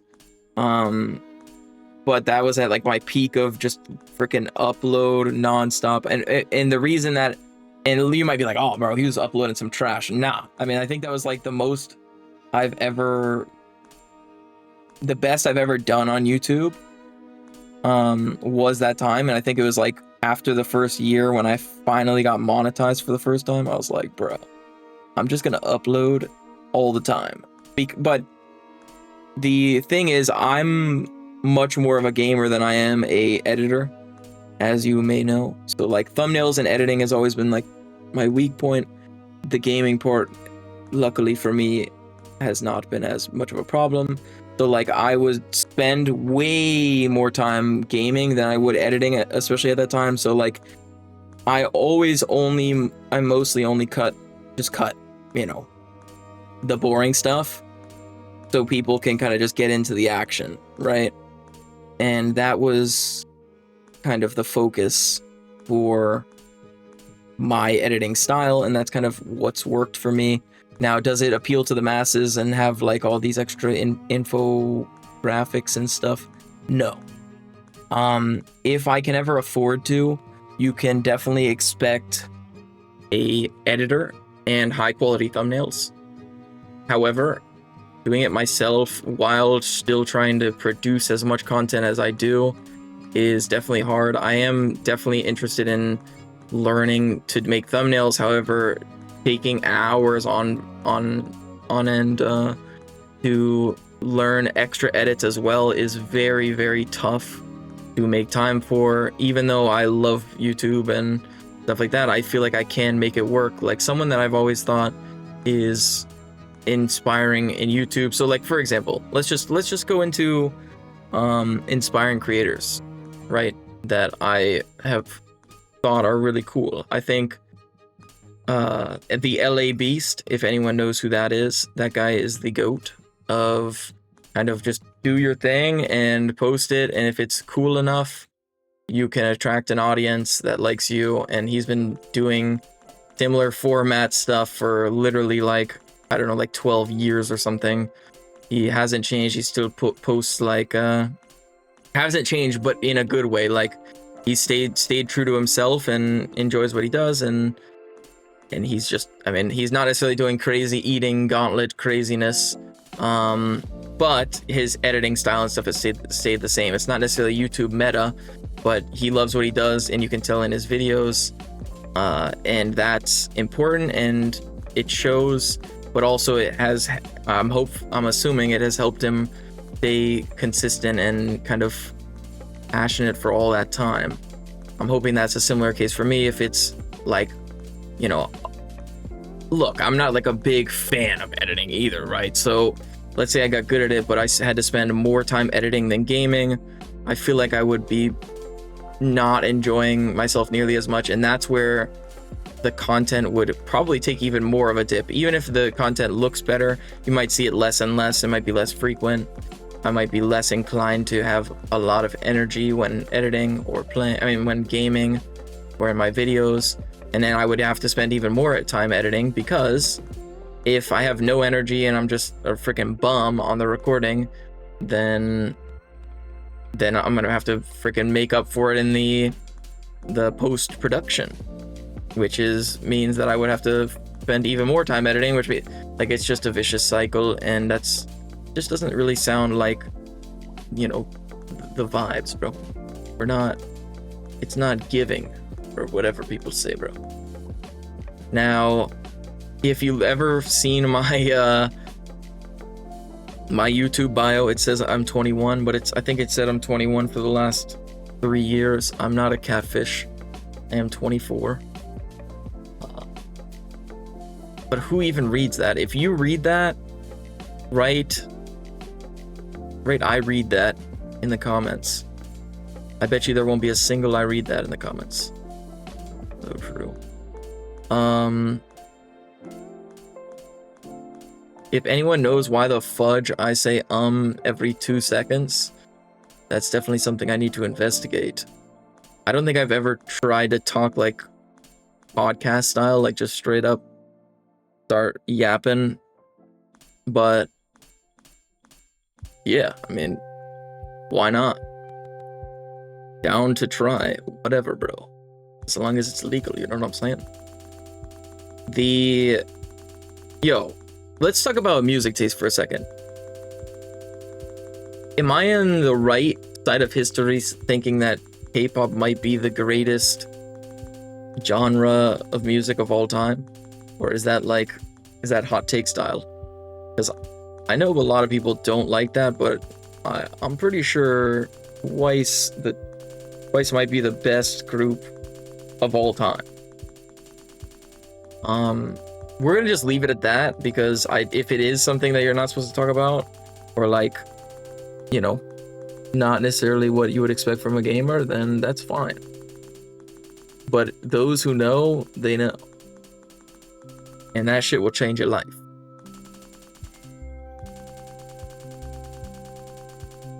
Also, I'm pretty sure I was supposed to pick up a Dexecutioner at some point. I did not do that. So, yeah. All I'm gonna say is I hope that when I go through all of these potions, I get 100 days. Because if I don't, GG. If any of you guys are in the into the TFT scene, bro, what's going on with K3 Soju, bro? How is bro just winning every tournament now? I'm pretty sure he hates this set too, so I mean, bro, is bro trying to tell us something? Like, he doesn't like the set, so he's just trying to win out. Like, that's crazy. TFT is another auto battler, that's why I felt like it was fine to mention. But maybe it's not close enough of an auto battler, I don't know. If you ever wanted to see some TFT content, you're gonna have to wait till next set. However, I am down to do that because every set I've ever played of TFT, which is like 3 sets, I got all 3-star 5 costs in one game. Like, just, I got every single one you could in the same game, which is really fun to go for. So I'm definitely down. And if you wanted to see that, I think it could be cool content. I'm pretty sure I have footage from all of those sets, but I never posted it because it never really did well on my channel. But it actually might be decent for here because it's an auto battler. Surely people watch that. One thing that, well, like, for the future, I don't think anyone would watch, like, you know, 5 sets ago getting it, but still cool. Hopefully you can appreciate that. One other game that I was thinking of playing is the Bazaar. Is the Bazaar like hot magma heat or what? Is it really cool? Someone needs to let me know because I'm kind of down to try it.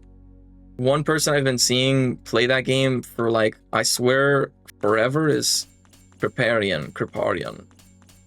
That guy is like, he is the face of Bazaar, I think. I think he is the Bazaar. He's the goat of the Bazaar. But I don't think that has an endless mode, so I don't even know, like, how much can you push your limits in that game? I don't know. I always liked Hearthstone, and I played it a lot when I was, like, younger, but dude, those cards are so expensive, like, to have a deck, and I'm somebody who, like, doesn't one-trick anything. Like, for example, in League, I hit Masters, like, 4 times or something, and every single time I hit it, I played a different champion. I've always been a jungler, but I've hit it with like, I mean, I've never one-tricked anything. I just don't enjoy that, and I'm a fan of doing what you enjoy, bro. That's the most important thing. Whether you're 10 years old, 100 years old, bro, just do what you enjoy as long as it's legal and it doesn't hurt others. Like, just like enjoy your life, man.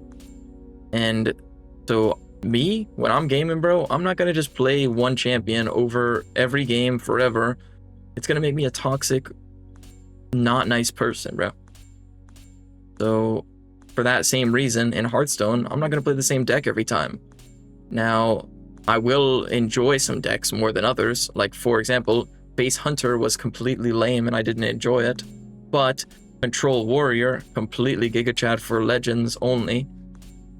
Big Priest, yeah. Very cool.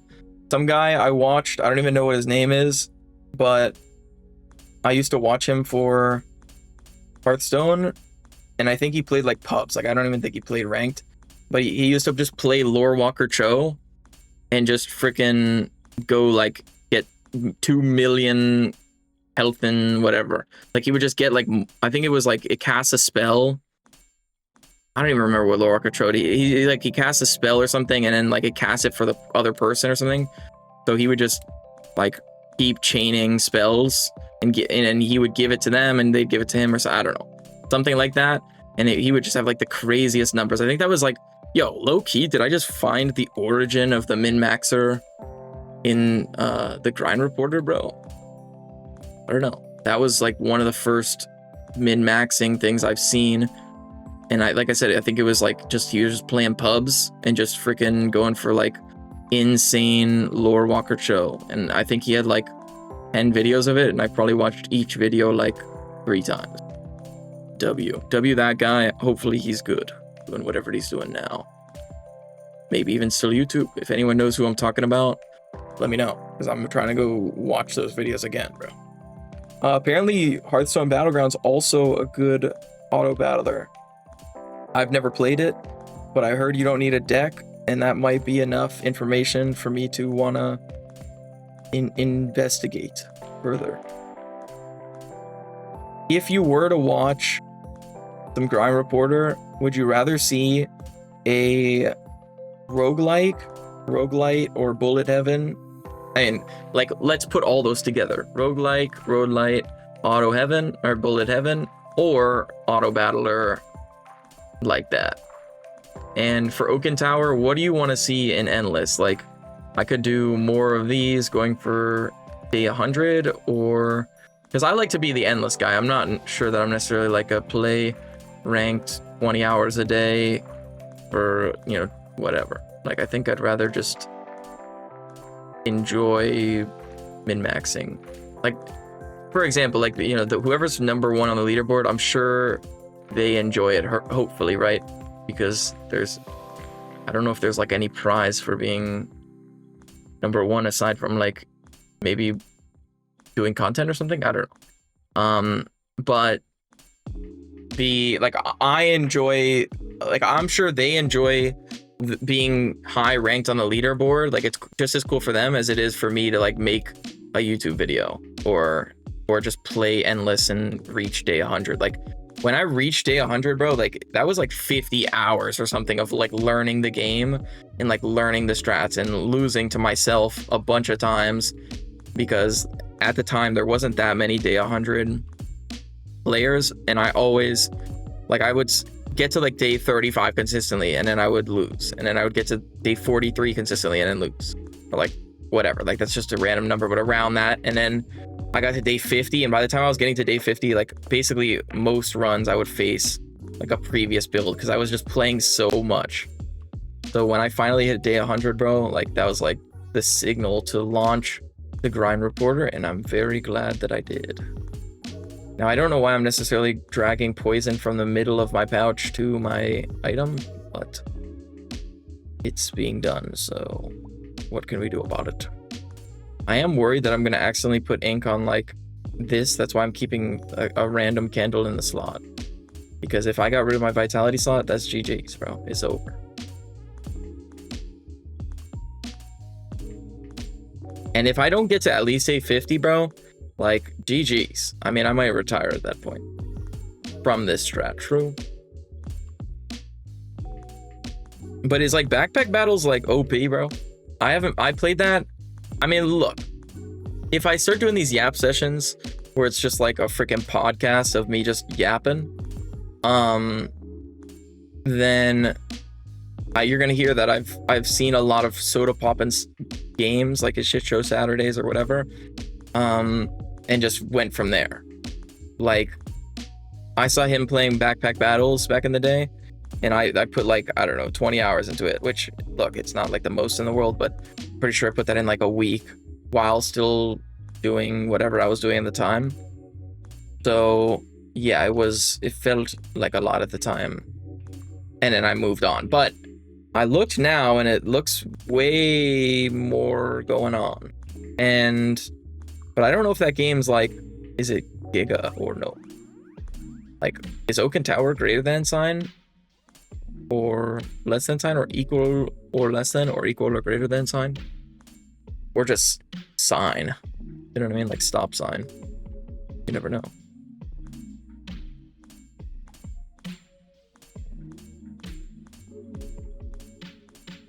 You guys don't know how refreshing it is to be able to like post. Like, look, this video might get 10 views, bro. Like, I'm not expecting it to even do well, even if I got day 100, because it's gonna be a long ass video. I might do like an edited version as well. But like, you don't know how refreshing it is to be able to like have a channel to post like whatever you want, as long as it's good quality. Like, I'm never gonna post like shitty like in my eyes shitty content. Like, you might think some of my videos are terrible, but I don't think I've posted any videos that like I'm like, damn, bro, that is trash. Like, let me just post this. No, bro, because obviously, like, who wants to even post like a bad version of themselves or a bad video of themselves? Like, it just doesn't make any sense. Does that mean that I've rushed in the past to get a video out on time? Yeah, I mean, of course I have. I've definitely done that before, but it's not like a habit. And also, like, I don't know, I feel like I'd be very disingenuous to say that I've posted 4,500 videos like over the course of my 3 channels or in 3 years or whatever, and that I've never done that. So yes, I've done that, but I don't even know where I was going with that. Anyways, I don't post stuff that I don't like, but I would love to post other games. Like, for example, I've played World of Warcraft just as many years as I've played League, pretty much. I used to play with my dad. Play World of Warcraft with my dad, and don't be weird, guys. Just because dude, whatever, just be mature. I used to play World of Warcraft with my father, and the game was like, I swear, like, as a kid, I didn't even know what was going on, and I was still freaking leveling. Like, I'm pretty sure I leveled a hunter in Cataclysm from level 15 to 85 without doing a single quest or like leaving the city. I'm pretty sure I literally just queued dungeons non-stop and just like made it happen. Like Poppy, okay, so in League of Legends, I'm skipping around a little bit, but it's just because of, like, for example, of me just being completely clueless as a kid. When I played League for the first time, probably for like the first couple months, I'm pretty sure I was like 10. So like, don't judge me, but I played Poppy, and I didn't call lane, and I just locked in Poppy instantly, didn't type anything, whatever. I'm pretty sure like my chat was off or whatever, and I just ran top lane, didn't know what minions did, didn't know what turrets did. All I knew is you were supposed to kill the Nexus to win, and so just like a Chad, bro, I would just play Poppy, right click, enemy top turret, and just go down the lane until either we lost the game or we won the game. And I used to remember that, like, I would be in like an hour and a half games, or like an hour, maybe not an hour and a half, maybe like an hour and 10 minutes or something, and just, dude, I'm like 50-second death timer, just like boom, right click, I'm going down, whatever. And what you want to know what my build was, bro? Wriggles lanterns, 6 Wriggles lanterns. I looked at the item, I'm like, bro, that's cool, bro. lifesteal, bro, that's all I need to know. And so I used to just buy all of them. I don't think I ever used the active a single time, maybe by accident. But yeah, so the whole point of all this World of Warcraft stuff then, and I got into a little tangent about my gaming upbringing, but when I was, one of the things that I recorded in the arena off season, because I had a lot of time on my hands, was a World of Warcraft series where I basically followed like a journey of a character. I'm not gonna say the name of the character in case I eventually do this idea, or I mean I already filmed the whole thing, but if I ever post it, it was like a story-based journey where I like kind of took a character and tried to like conquer the transmog world, which is transmog in that game is like clothing and stuff, like basically something you can put on your gear to like make it look like something else, and that stuff fetches a good price. So I wanted to see how much money I could make, like gold I could make from just being the best transmogrifier seller of all time. And honestly, I think I did really well for that in terms of recording and like how the episodes would actually have gone if I posted. But I just have like that footage just stored on my hard drive. So if anyone ever wants to see the story of the guy who sells transmog, which I actually had a name for him and like a whole thing, let me know, and maybe I could do a couple episodes and see how that goes. But like, I'm always thinking of like content for all games, but I never was able to post any of it because like Gamble Plays is, once you're 4,000 videos deep, bro, like, I mean, bro, they're not watching anything that's not League, most likely, especially not anything that's not arenas. Maybe Air and Mayhem here and there, but that's about it. I'm kind of running out of things to yap about, so how many potions do I have left? 6,000. I've gone through half. All right, we will be done yapping very soon, and then I'm gonna speed it up 5 billion X. So the people that were enjoying me yapping won't have to worry about just music for no reason. Also, I don't even know if I have enough music to go behind me talking this whole time. So it is what it is out here. We're gonna put an ink on so we can use more of this.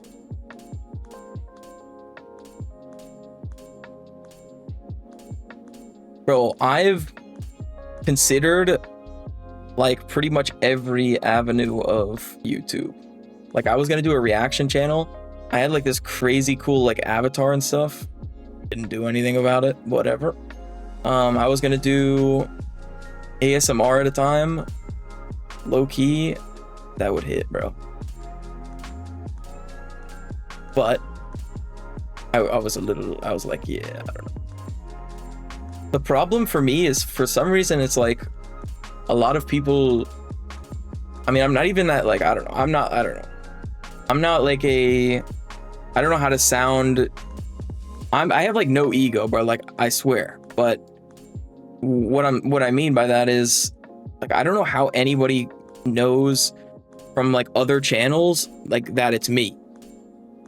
Like, even when I didn't even, like, you know, even when I didn't say that it was me on like a different channel that like blew up for a different game, it got like 10,000 subs in like a month. But even that channel, like, dude, I've never even said that I am that person, but everybody knows it's me. Really? Like, my voice surely can't be that recognizable. I feel like it's just like everybody else, man. We all got vocal cords, right, bro?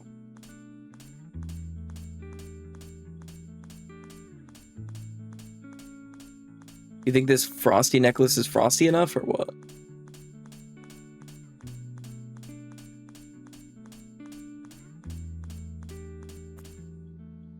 If anyone has series ideas, though, like, bro, if you, I've done, one of the main things I started with for the Game Plays channel is I used to do A to Z's every time arenas came out.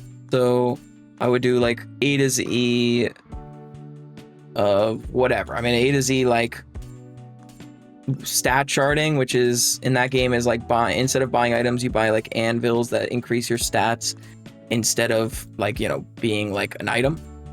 And then you'd get a thing called shard holder that basically amplifies that, which, you know, if you like games like Oaken Tower, which is all about like, you know, amplify. Okay, now I'm just, you know, spamming. Okay, great. But if you like games like Oaken Tower, you might like the multiplicative. Hey, well, I haven't been stuttering too much. That's good. You might like the multiplicativeness, if that's even a word, of like, you know, you get a really good... Dude, I'm done, man. Now I'm overthinking everything. You get a bunch of stats and then you multiply them and then it's very cool and fun and wow. Yay. So that's pretty nice. But that did well for me. And the nice thing about that is, you know, at the time, if I say you know one more time, the video ends. So basically, I would be able to not worry about what I'm going to post the next day. And I could just go into these long recording sessions where I just make it happen. So that's what I did. I would do long recording sessions and get like 5-10 videos recorded in my A to Z because, like I said, the games weren't as hard to record as it was annoying to edit. So like I just enjoyed arenas and I was fine just playing it out. So that's exactly what I did. Since I was enjoying the game, it wasn't hard for me to do long sessions. And since I had a plan of what to record, I could just smash a bunch of games in a row. And to avoid burnout, playing every single champ in League with a cool playstyle that changes every game because the anvils are always different. Like you can't guarantee get a certain anvil, and there's a little gamba aspect of, at the time you could get between 20 and 80%. So that's your amplification. You get one per game. So you could risk it for the biscuit and get that 80%, or you could go for anything in between.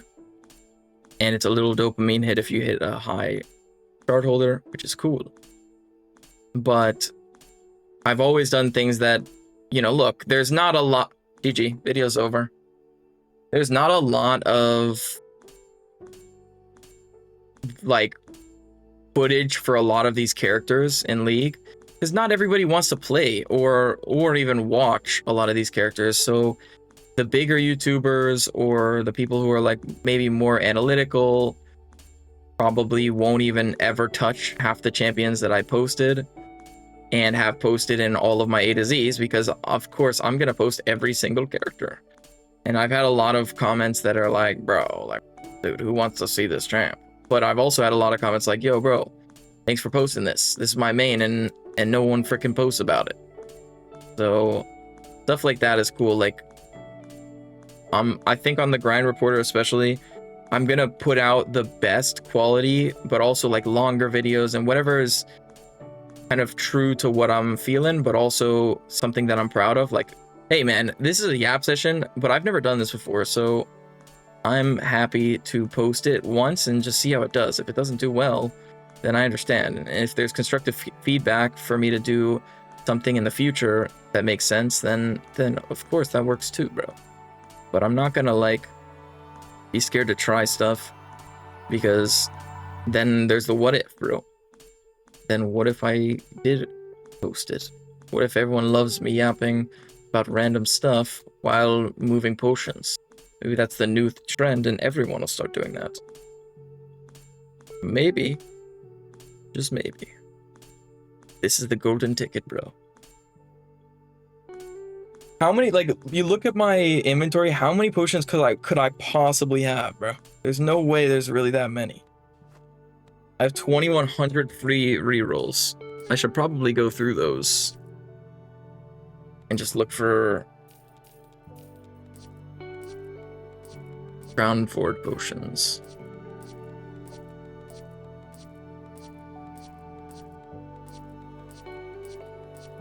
I don't think I'm going to grab any potions that are not Crown Ford potions, actually. I'm thinking about it.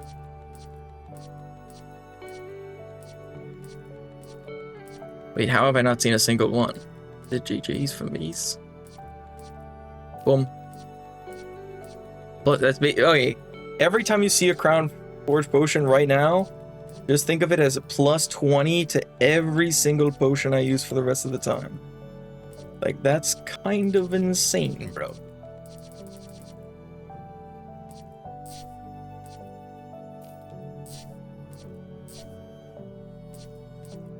Lately, something I've been doing is collecting trading cards just for fun. Bro, tell me why I opened a Riftbound trading card box and I got Diana overnumbered, which basically like overnumbered are like the good cards. Bro, it was like $110 for the box, and I made like it's like $180 for that one card. Yo, that's kind of lit mode, bro. Also, I have too many candles. I can't evolve them. Oh, okay. Boom. Boom. What? Boom.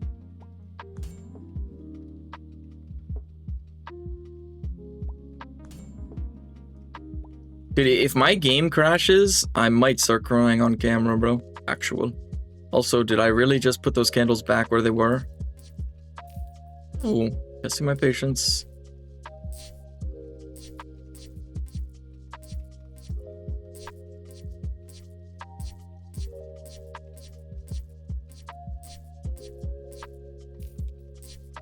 Okay.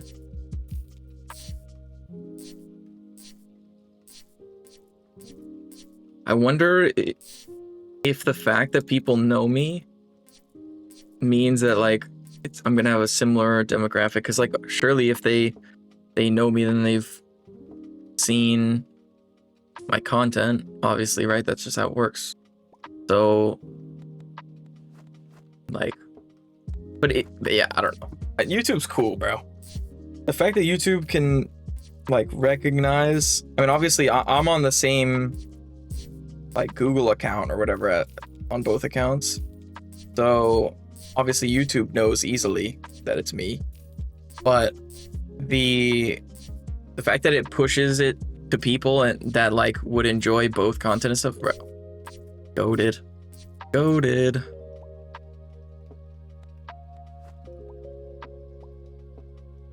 Alright, let's move some of this stuff because I'm tired of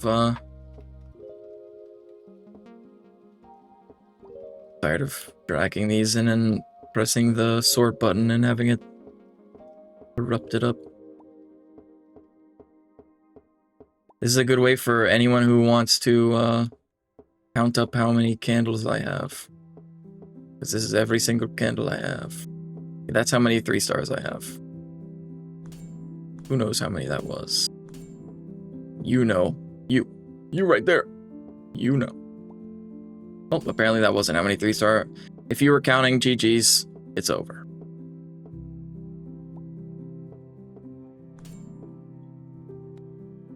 Okay. Oh my gosh. Oh, you can only do it 3 times, bro. That's my favorite part of this strat, bro.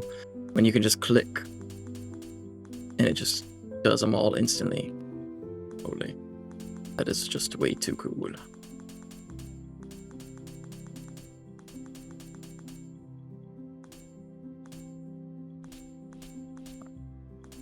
Like, dude, there's no way I have 5,000 more potions. I don't believe it. How is that even possible? Yeah, 5,000? Really? Seriously?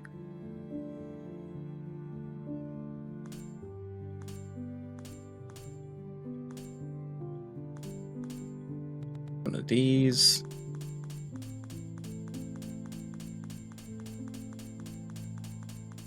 By the way, I'm pretty sure I might already have enough. But what's the freaking point, bro? At this point, we're in too deep, bro. We gotta either do it or what's the point? We're at 2 hours and 30 minutes on the recording. Am I really about to upload this long video? Yeah. Yeah, bro. Also, I don't even know how I would edit it because like I'm just talking forever. Perma edit mode. I'm perma talk mode. So we're in too deep in that aspect too. If you are watching this, you right there, you might be the GOAT.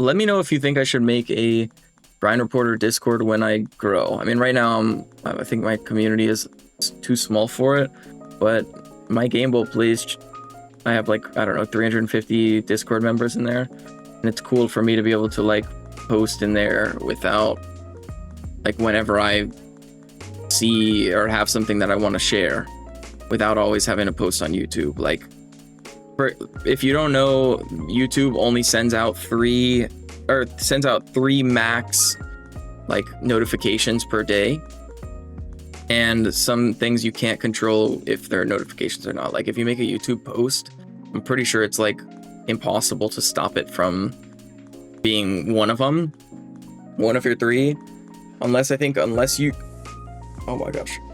you post it at the same time.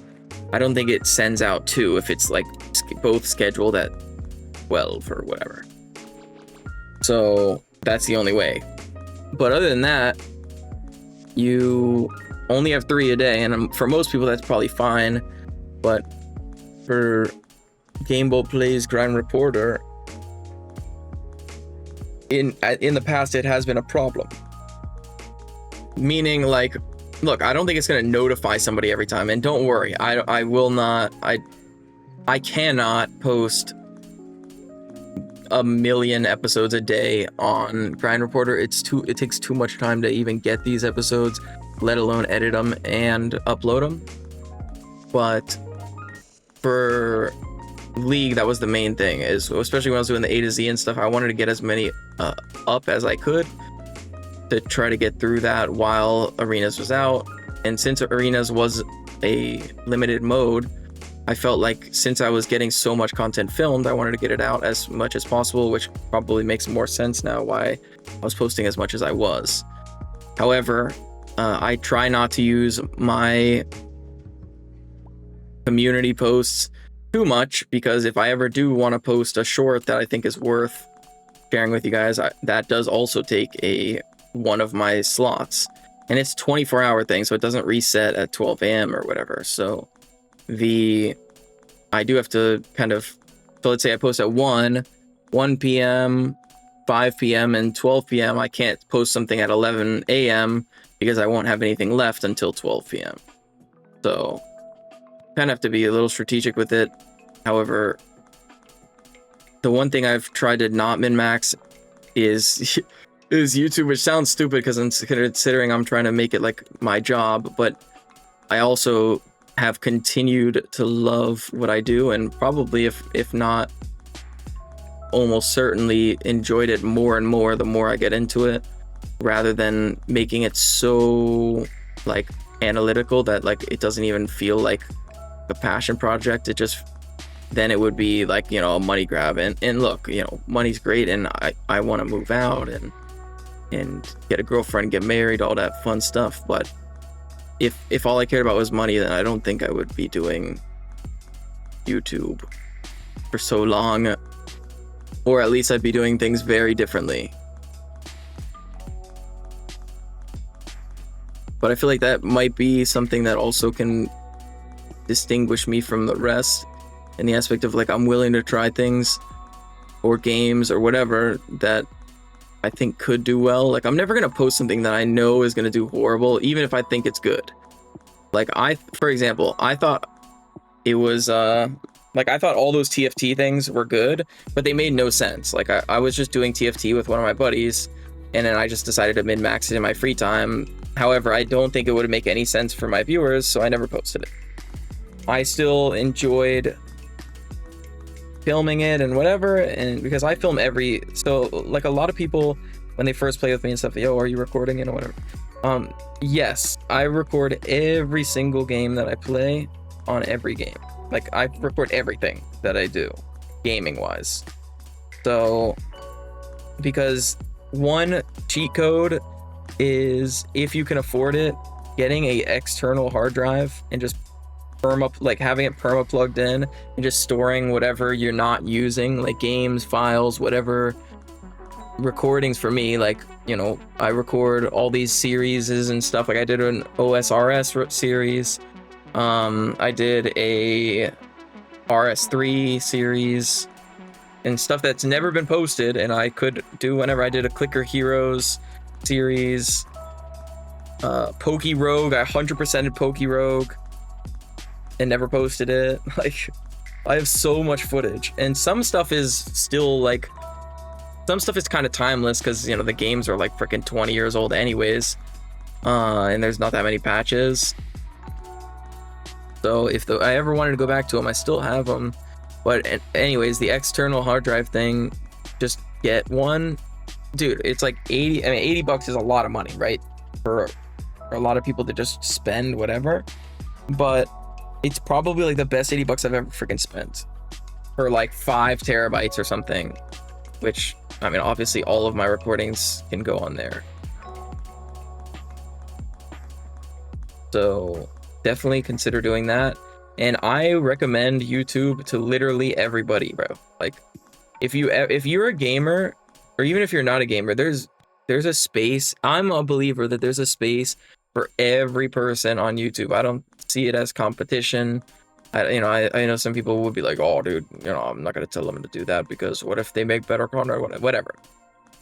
I can't even fathom how people could say that, bro. I think the more YouTubers that are there, bro, the more YouTube's gonna grow, because there's always gonna be a diamond in the rough that someone's gonna find, and it's gonna kind of reinvigorate their passion and stuff like that. And I think when I started YouTube, it was really just to kind of, I like to have like memories somewhere, right? Like, I'm not much of like a physical photos and whatever. I like to just, you know, I'm in the digital age, bro. Like, it is what it is. So I liked to have crazy games and then post them. Like, I think my most viewed video on a different channel was I was playing Gangplank on release in like season, or like the rework in season like 4 or 5 or something, and I didn't even have sound in the video because I mean, whatever, I don't know. And I posted, I think it was literally called like League of Legends season 5 Gangplank rework, something like that, no sound, whatever, and it got like 4,000 views just because I did it on PB, and I was like one of the first people to post about it. Like, I think I posted like literally the same day that it came out or something.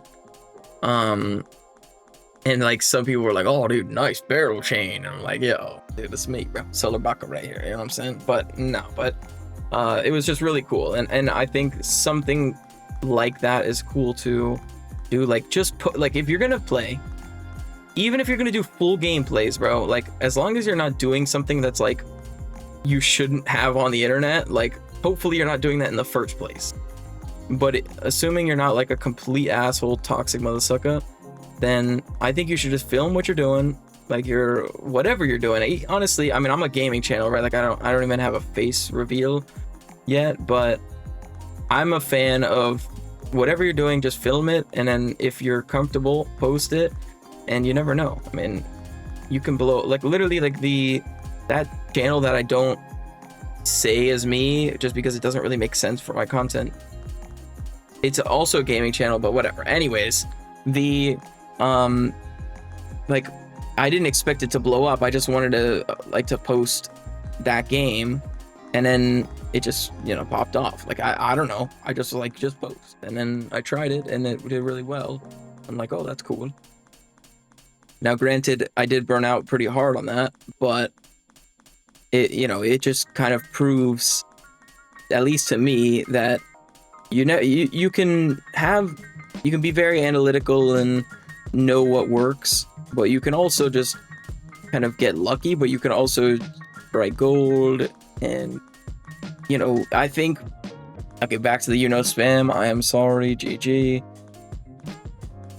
But just because something hasn't been done doesn't mean that it's like completely terrible. Like, you could find a game that nobody else has posted on or whatever, and just make a name for yourself. Like, I saw a short of some guy posting like freaking, oh man, what was it, like I don't even know. Then Tron, like it was like the short was like competitive Tron. Is Tron what it's called? Okay, that's really awkward if it's not called that. It's like a bike, like a neon bike or something, and they just like ride around. It's like freaking, I don't know, but it was like competitive blah blah blah. It gets really intense or something. That was like the name of the short, and it had like 800k likes or something crazy. It's like, what? Like, I've never even heard of that game, bro. I mean, I know I'm pretty sure. I'm not gonna say it again in case that's like a bad term. I don't even know what that means, but I know that it was like a series or something. Like, it was like maybe a movie, I don't know, something like that. But I didn't even know there was a game, let alone a competitive series, let alone how 800,000 people have seen it and liked it. Aside from just appreciating that guy was really good at the game. Like, I think it was scrims or something, which means that there's at least two teams of people in the world that play that game. So, like, when you have perspective like that, though, like, I mean, bro, I'm not sure if that guy capitalized on that growth, right? But that's more on them. It's more so like crazy that, some people just appreciate what you're doing and will support you, especially if they can kind of see the passion behind it. Who knows, maybe somebody will see this video and decide like, yo, bro, I want to hear what this guy has to say. And they just sit here for 2.5 hours listening to me talk, and then they subscribe and they're like, dude, this guy's pretty cool. I might have just gained, like, if that's the case, I might have gained +1 loyal followers, +1 loyal subscribers, and that might become my biggest fan. And then you never know, maybe my best friend. Who knows? That might be my homie. That might be my next. That might be my Hive Eyes. My what are these other people? What are the other streamers? My Whips. Whips is Tim the Tatman's #1 sidekick or assistant or whatever. I don't know what they go by. I mean, he's a mod, right? But he's like, I mean, I have to swear, he does everything, like tech wise, which I might need because I am a bit of a doofus when it comes to tech. Also, guys, we are 3/4 of the way done, and we're on day 26. Oh my god! I'm pretty sure I'm literally gonna just fight nonstop. I'm not gonna do too much changes after finishing this. Like, I'm literally just gonna change my build, maybe like each fight if it seems necessary, but I'm not gonna be doing much shopping at all. Okay. Let's use the rest of our rolls for some crown forges and then the rest of our potions.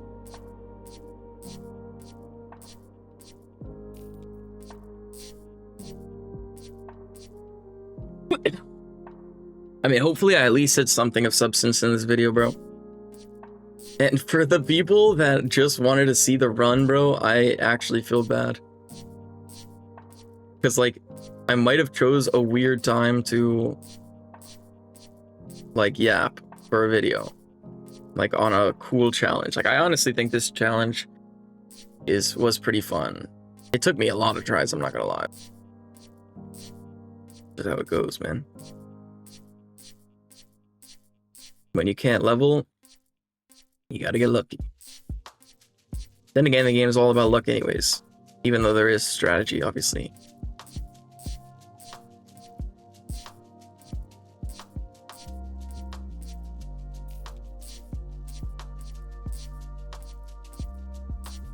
Also, if you're this far into the video, let me know, what would you rather see me do? Get 1 quintillion shield, or try to break the HP record, or whatever else?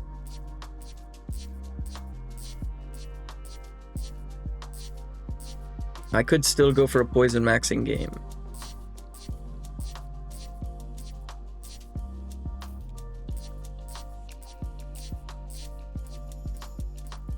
I could also, actually, I'm not going to say that because I don't want anyone to steal my ideas.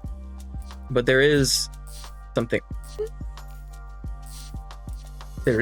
else that I could do for like a short series.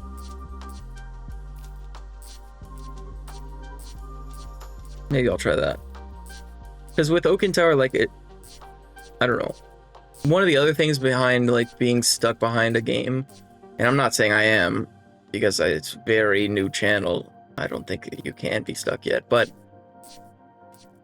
one thing behind that is, like, when there's not as much content in, like, you know, I feel like I've done a lot of the stuff that there is to do in Endless Oaken Tower. Like, it's not like I've beat every single, like, aspect of the game.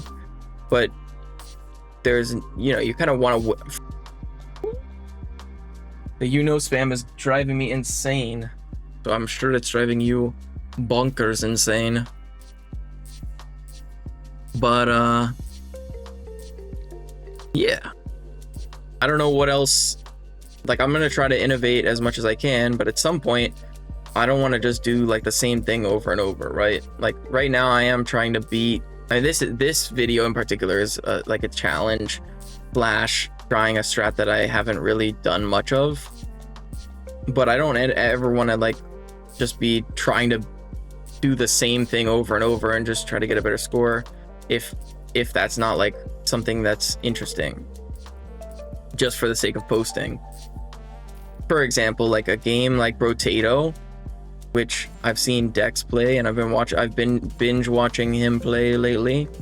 Like, there's so much you can do in that game. It's insane. Like, there's, especially one of the things that I think Oaken Tower would benefit the most from is mods. Like, if the community could just like make whatever they thought would be cool, like somehow, like how Slay the Spire or Risk of Rain and stuff like that, just let people do their thing, like, that's so OP for infinite content glitch mode. And if that happened, then obviously there's more to do, because people could make their own packs or perks or whatever you call them in this game and stuff like that. But like Brotato, like Dex, I swear he has never done like a repeat episode. Every freaking Brotato episode he does is like some insane game breaking mechanic that like he, you know, thought up or whatever, maybe someone commented or whatever. I don't know like that detailed about how he found it, but it's just really cool. Or it's like a new mod, or like, you know, a time saver mod, like you know, 2x speed or something. Like if I had Oaken Tower 5x speed mod, bro, I'm gonna be pumping out multiple videos a day, because a lot of the time you know who's gonna win. I mean, I basically know who's gonna win every fight instantly in the late game. Like, you basically know instantly based on the matchup. The only times that you don't necessarily know is like if you have the exact same build, the exact same everything, right? Then you have to wait it out. But either way, if you could just, or even if there was no like increased time, what if you could just skip combat? Instead of concede, there was a button that just said like finish battle. Because it's not like hasn't calculated, right? I doubt the thing calculates in real time. Maybe it does. I have no... One thing you'll learn about me, I have no freaking game design experience. So this is all like theory stuff. Like, it'd be cool. I don't know if it's actually feasible or possible, but it sure would be cool. Now, surprisingly, my wrist actually isn't in excruciating pain. So maybe doing this in the past gave me muscle memory of destiny that will help me be good to go. Unfortunately, I have these not ideal. Here, let's put these down here actually, because I want the usable potions there. Why? There's more.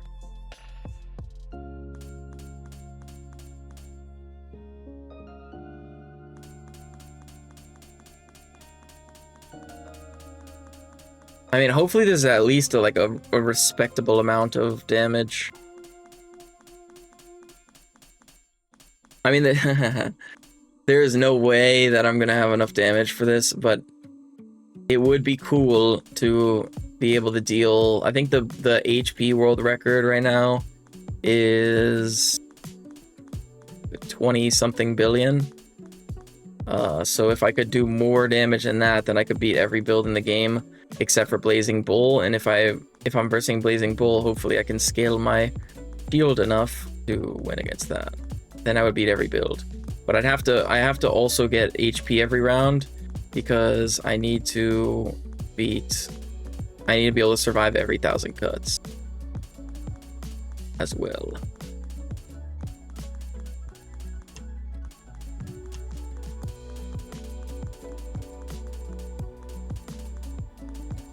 How much easier would this be if I could just right-click my potions? Even if it took a few minutes, like if there was like a way to buffer how fast it tried to do everything, so it like just did it at the speed of what I'm clicking, but instead of dragging, I could literally just click it and let it do it. I mean, I guess that's just kind of what a macro would do, right? But that'd be so cool if it was built in.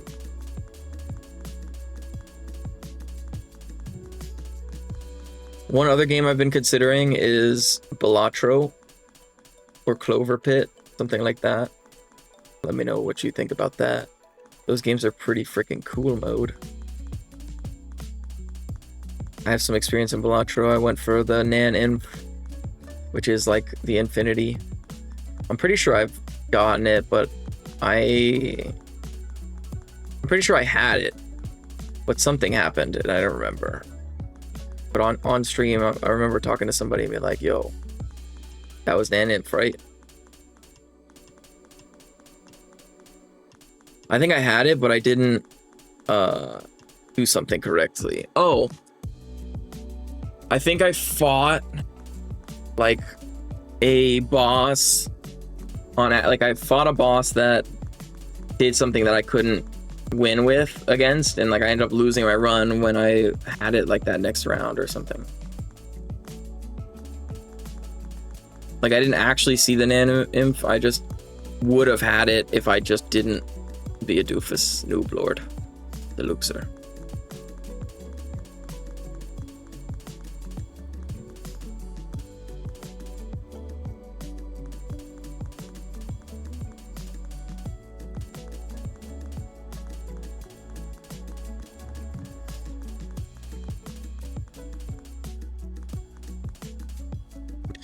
Okay. We're making progress.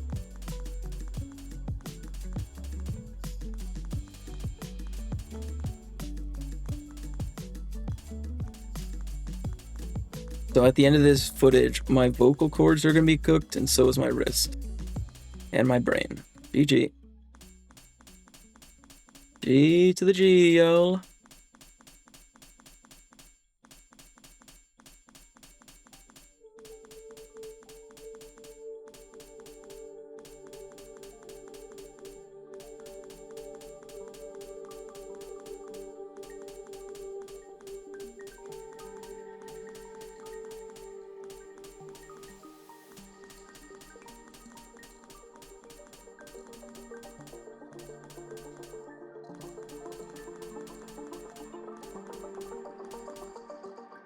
How could I possibly have 2,300 more potions, bro?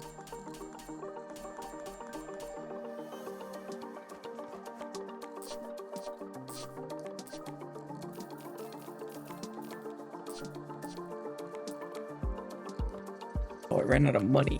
Forgot about it.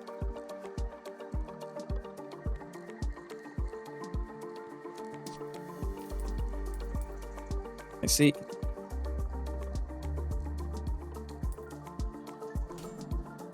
How the hell do I run out of money, bro?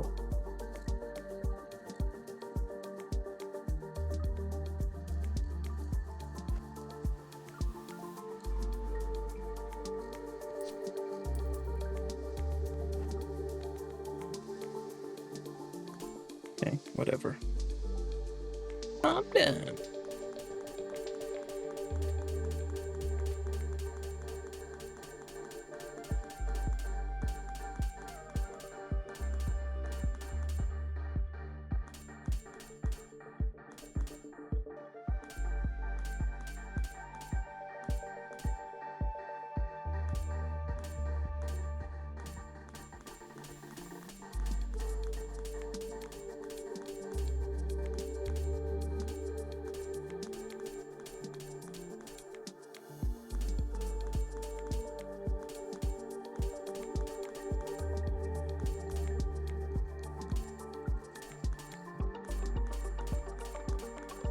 Oh, yo, do y'all like 100% games, like incrementals and stuff?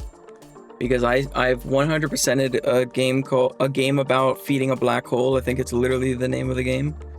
And I posted that on Gamble Plays, and then I 100%ed another game called Scritchy Scratchy. But I never edited it. But I can edit it and post it on here if you guys would like that.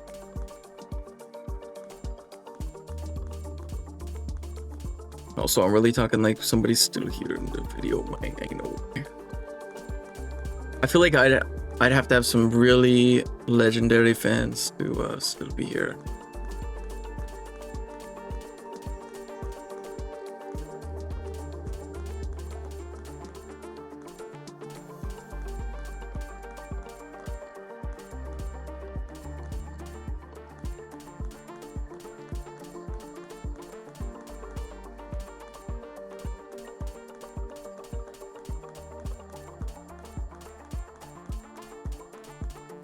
I wonder how much I'm even getting per potion. Let's see.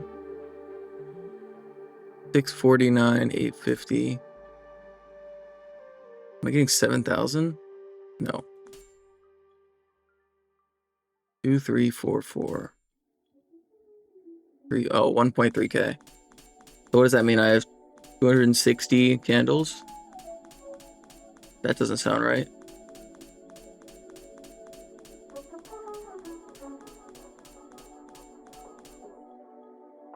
8,500. Wait, how much was I getting? Ah, it's over, bro. I don't even know. Cooked. Maybe that math will. You guys can know this and that. It's not 260, right? Surely. That'd be way too many candles. Is it better? I'm not even gonna guess, bro. It makes me look stupid as shit.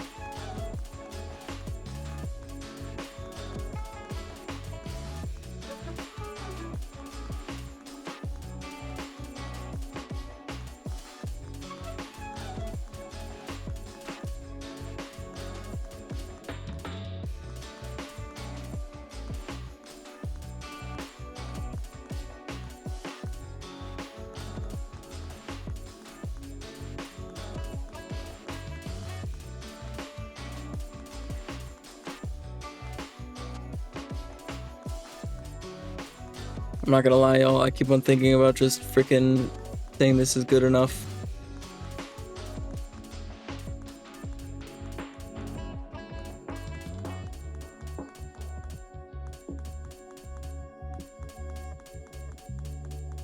And then deleting the rest of these potions, but I won't.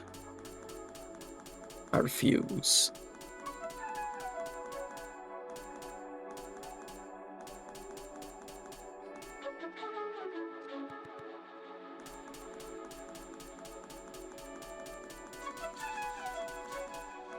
You know how sad it would be if I faced a katana build that just like one-shot me?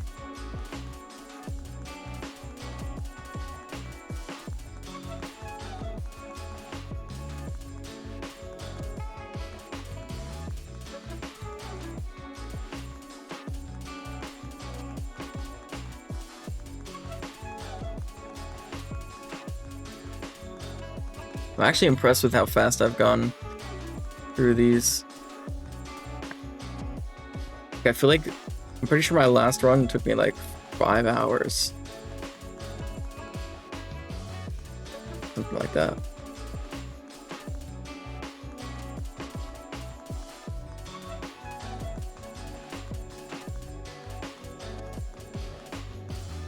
I'm making this 1,000 cuts, by the way, for other 1,000 cuts builds. Like when I'm on skull mode versus 1,000 cuts builds, I'm definitely gonna just put mine in and see if I can ease out some extra wins.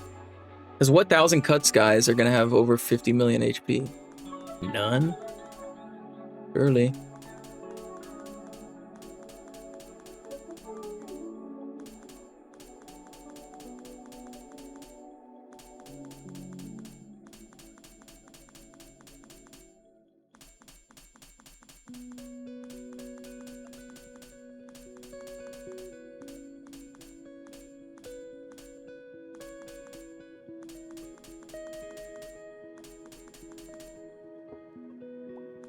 And I accidentally sold one of these, bro. This katana would make me sad.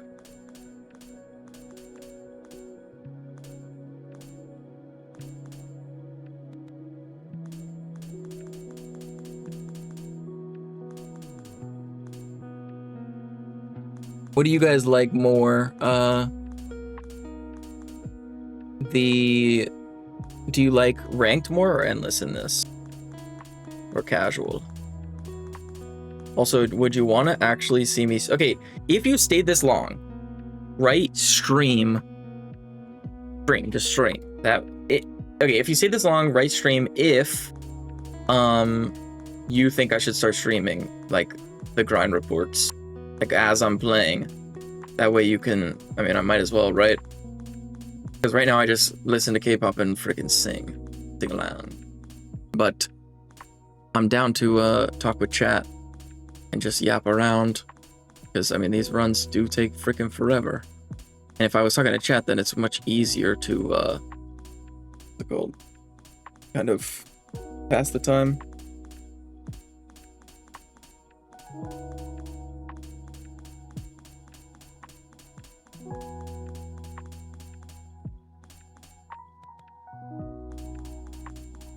I don't know why that shock is so close to the weapon, but I'm not complaining. I'm just complaining.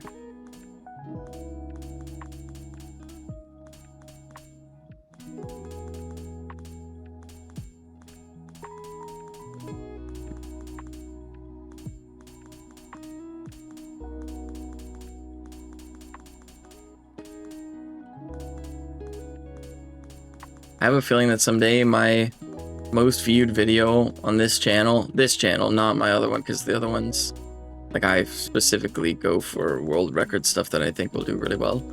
But on this channel, I feel like someday my most viewed video is gonna be some obscure shit like this. I'm just doing something and just trying it for YouTube, and then somehow people enjoy it and they're like, yo, it's time. I'm now a grind reporter enjoyer.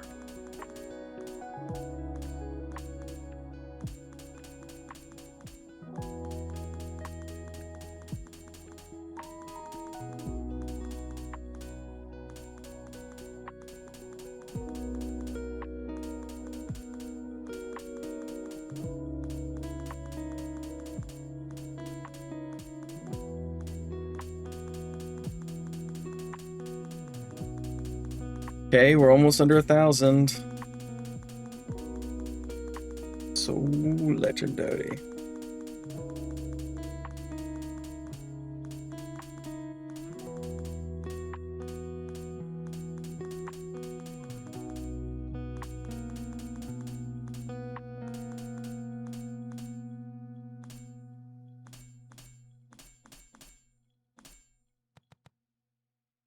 Oh shit, I gotta drag longer. Right farther. Move this down.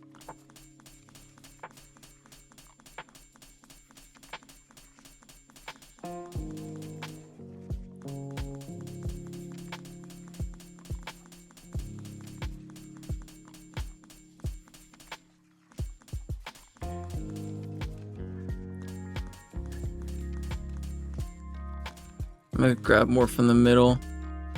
That way it doesn't matter what I grab in the meantime.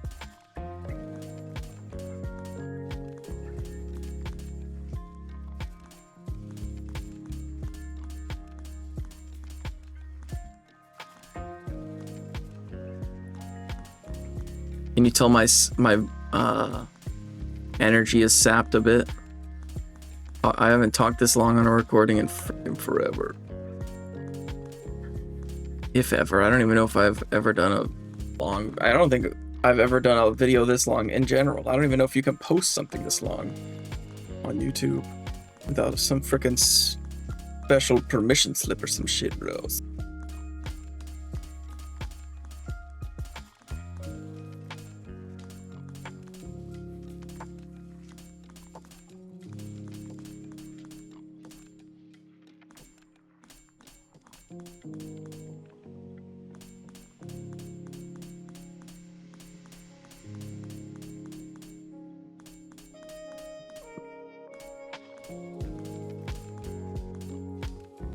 $669. Come on, brother, let's get it done, my friend.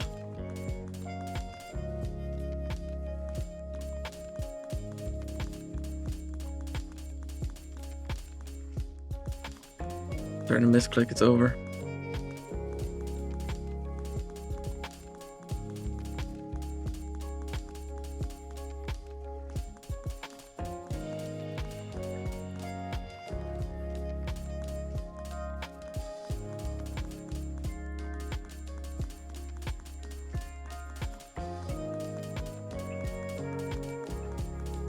Do y'all tend to lean towards competitive games, single player games, story games? Like, I personally am not much of a story game guy or a horror game. I don't think I've ever even played a horror game because jump scares doesn't make any sense to me. Like, it doesn't sound fun. I get on edge enough freaking playing random shit, bro.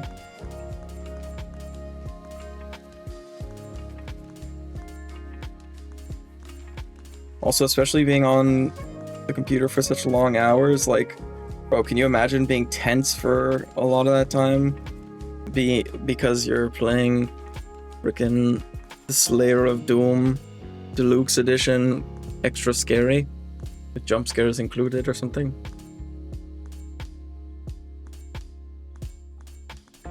Hold up, did I just make the next scary game devs title for them, bro? I need a commission. What's a goated name?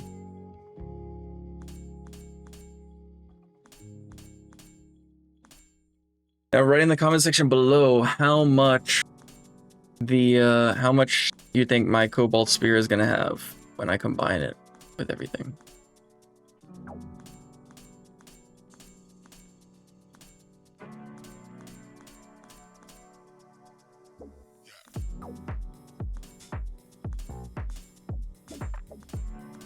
Okay, so just to reiterate, the plan is to try to scale my 3-star Curse Shield plus Solaris as much as I possibly can.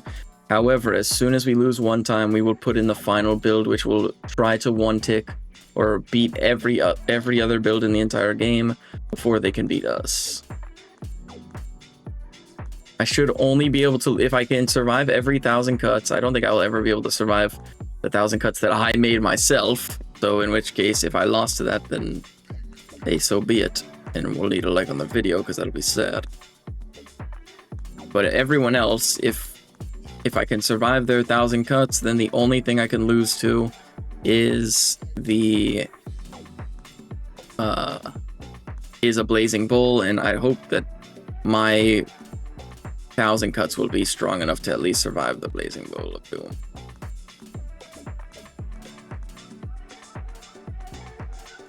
$295 left.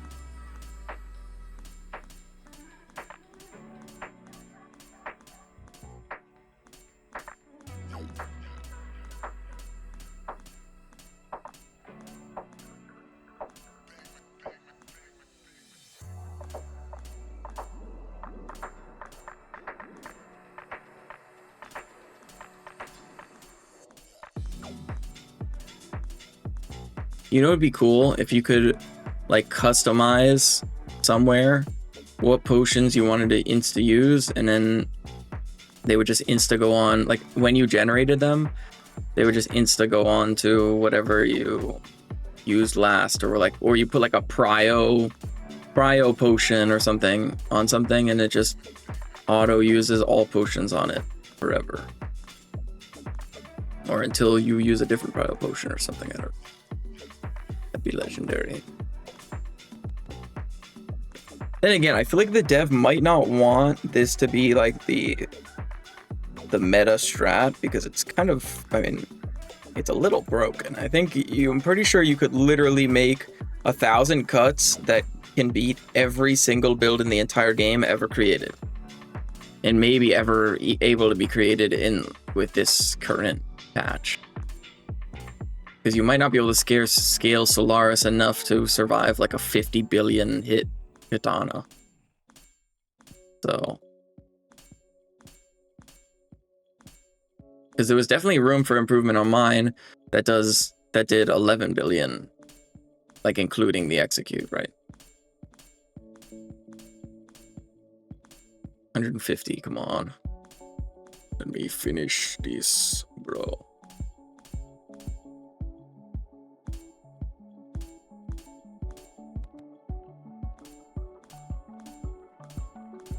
If I did all this and I don't make it to like day 60 at least, bro, that would make me a little bit of a sad tamale, dude.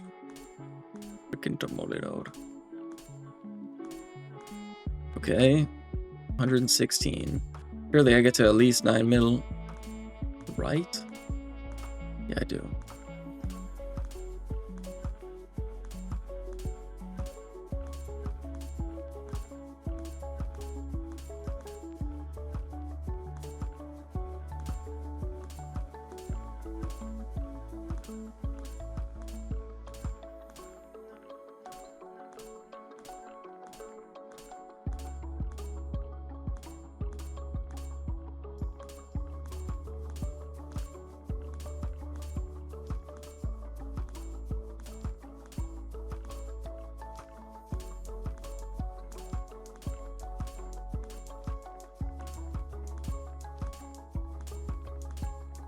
There it is. Over 9 million.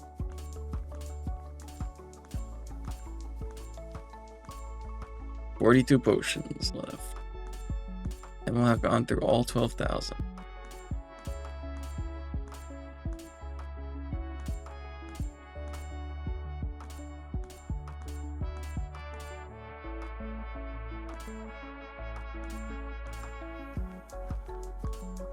And then it comes time for the most satisfying part of the video.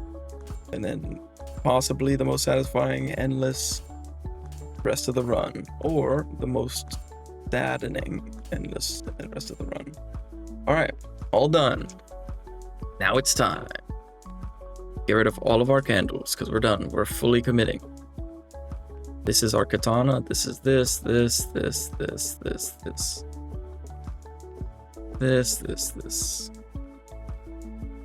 Time.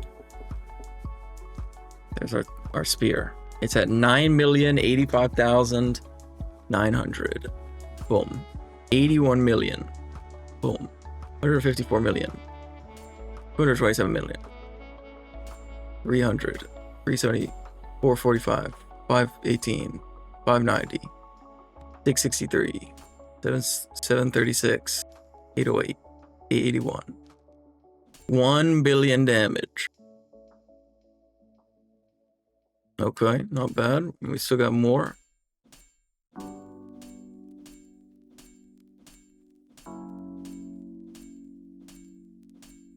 2 billion damage.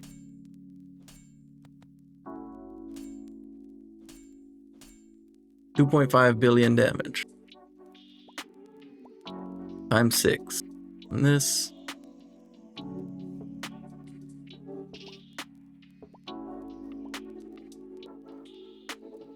Oh shit. That's. We don't have it. We don't have dark for it. Okay, we need dark for that. And for that. Oh no! And that. Oh shit! And that. No, I don't really care about that anyways.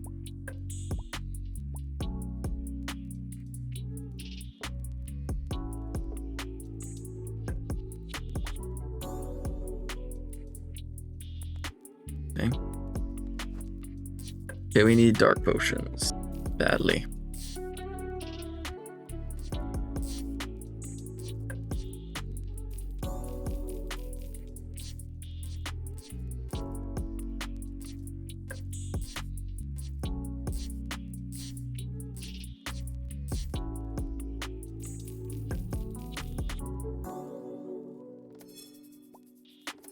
I don't know if any of these have potions, but I'm willing to look.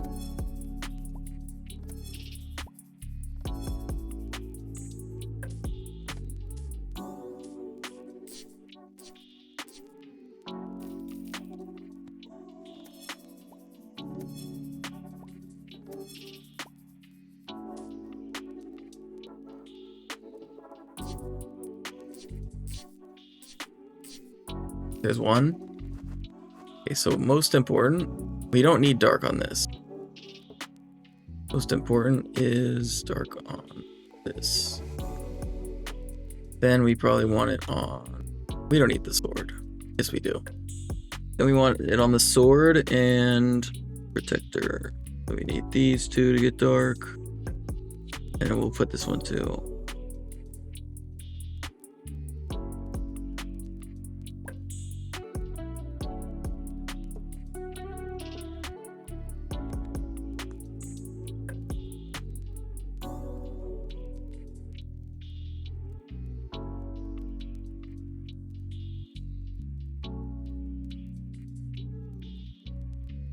Okay. There we go. Here.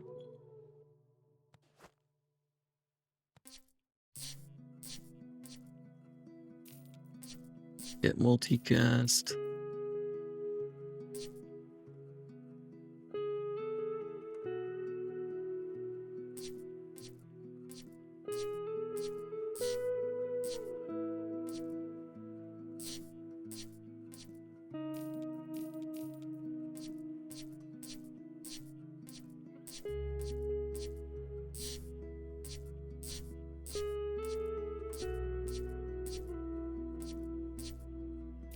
Jeez, I almost missed that.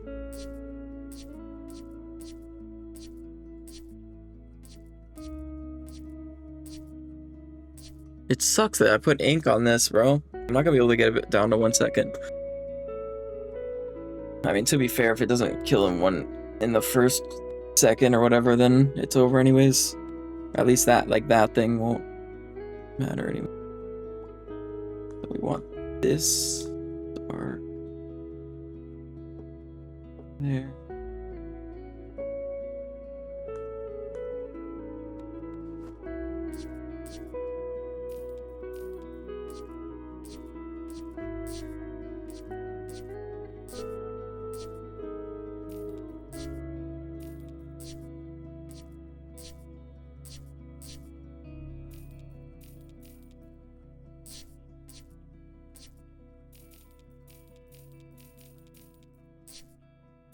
Okay, nice.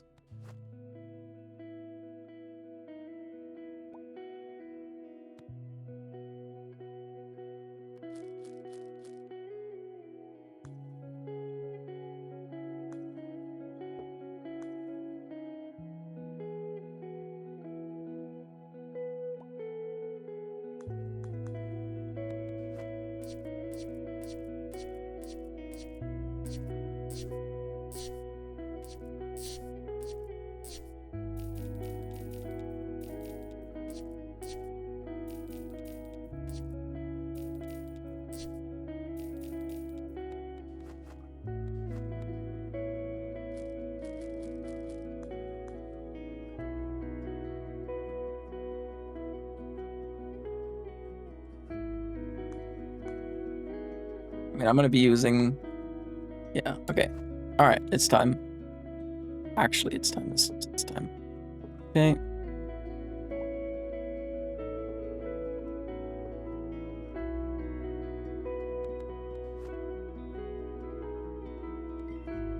Which? This is gonna be our setup until we lose, most likely.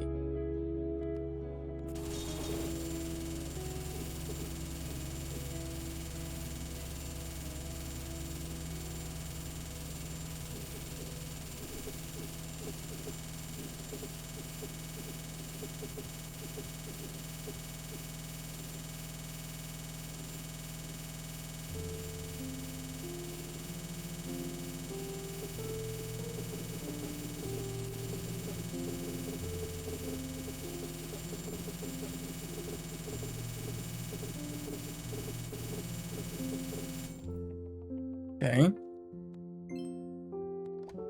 There's no downtime. We just go lame. And surely not.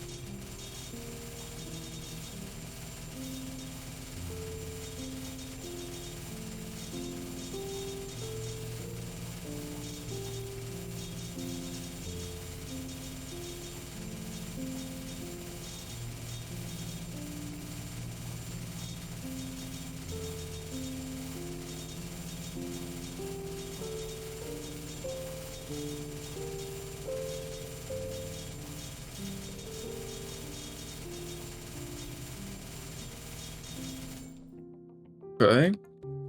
Not too bad, brother. Ooh, what is this guy cooking up?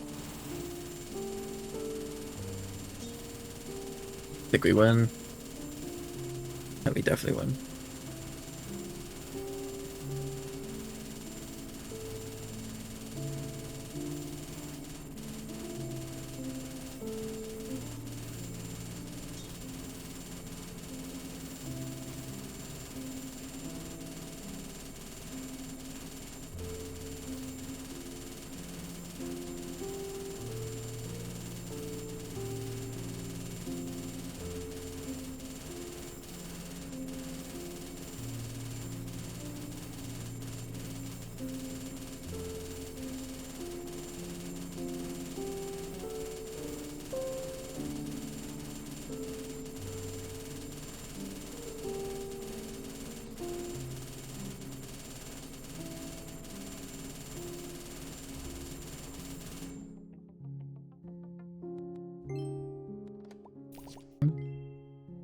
Dark. I mean, I should be able to do this. Yeah, he's still scaling anyways, nice.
Alright.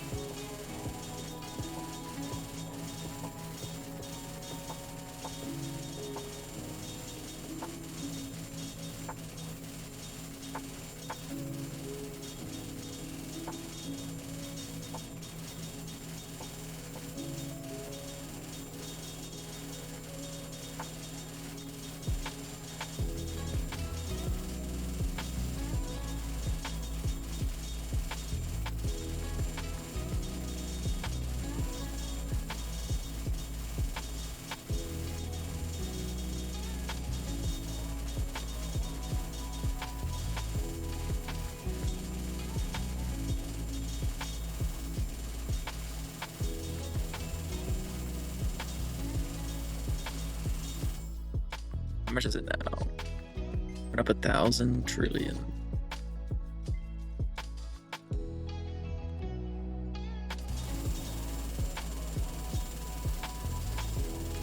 I mean, I'd have to, in order for me to take damage from the poison, I'd have to be taking more than 150 million poison per second.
You know, I just realized I need to get a Dexecutioner out.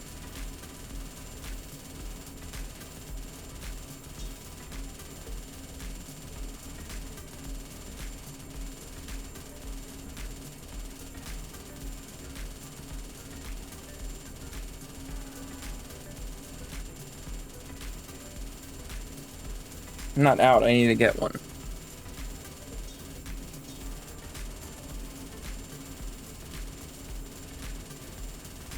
No way, do I lose this guy? Really not. Wasn't even close, nice. Yeah, they look for Dexecutioner.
Where is it?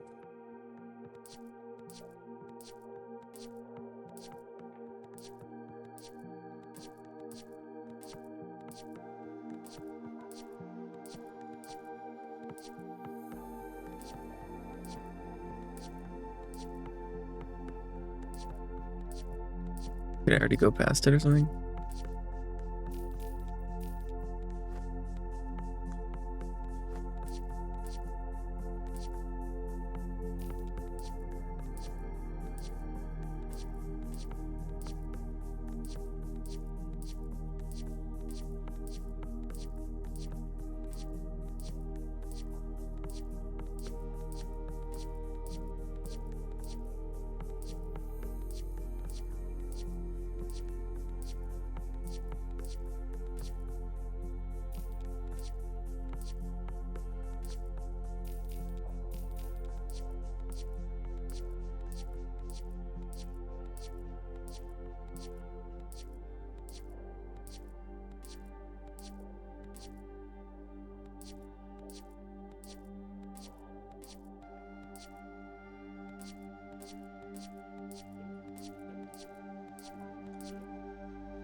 Hmm.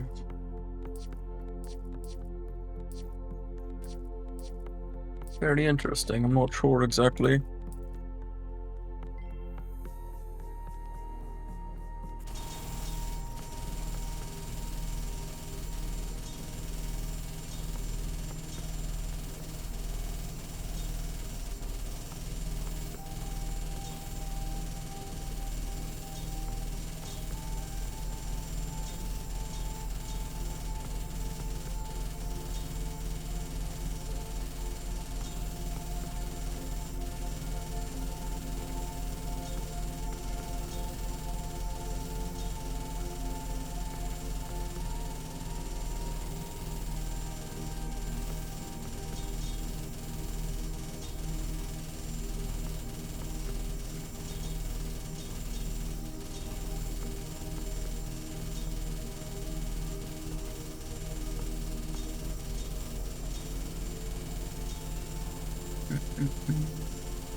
Maybe I'm gonna pick up a dark necklace if I see one. A curse necklace, sorry. But I cannot find this executioner. I think I have I've spent too many mimic potions. Or potion of appearance or whatever it's called.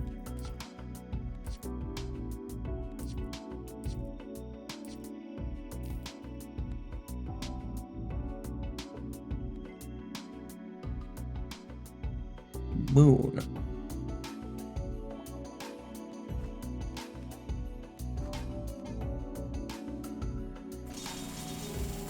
Nice.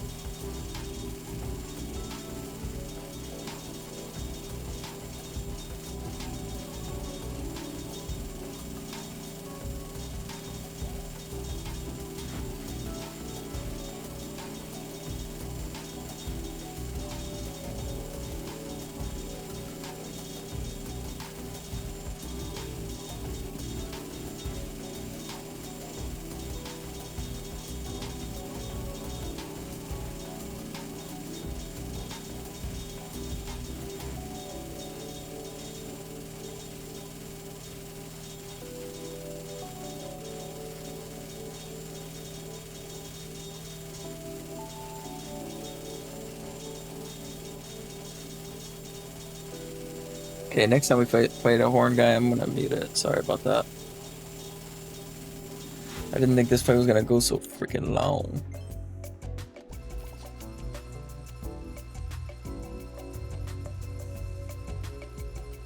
Wait, is the executioner not a...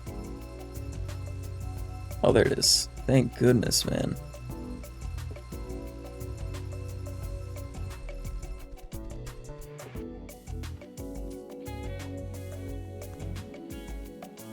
Okay, cool.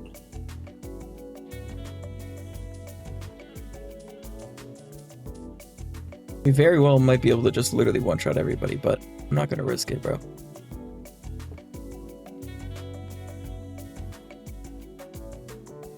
Ideally, this would have a multicast, but whatever.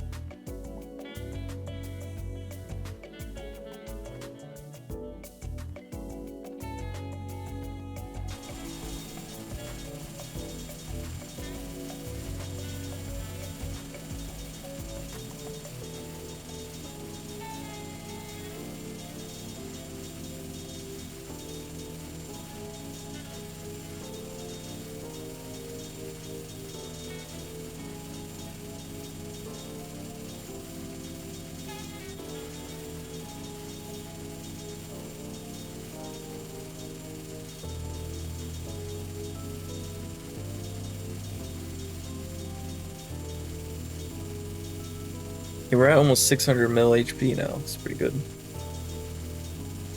feel like it's gonna be hard for a lot of people to kill us now. Especially at day 35. Now I'm gonna try to not use Protector this game, hopefully, until way later. Honestly, I don't even think I'll use it ever.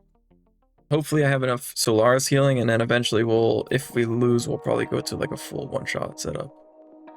Guys still scaling? Oh.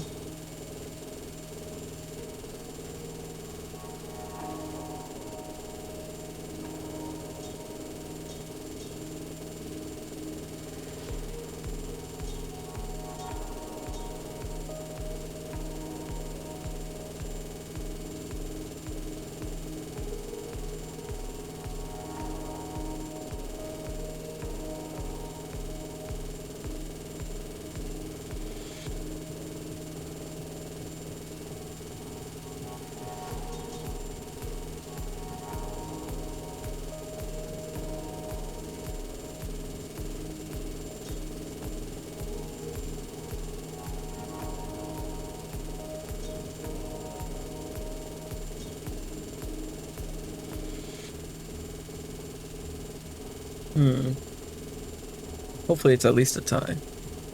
If anything. Ooh, it's close. Yeah, it was actually... Oh, not really. I had 10 times more.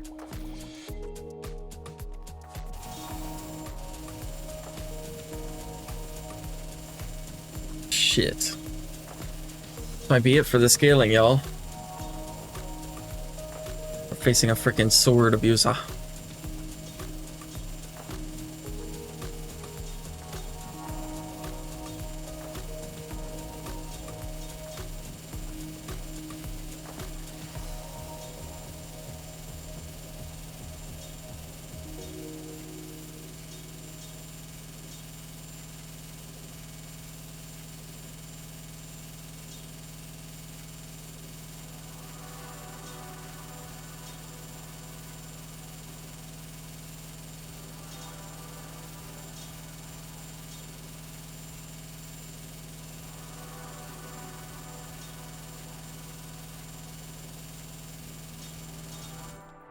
Thank God we tied. Holy shit.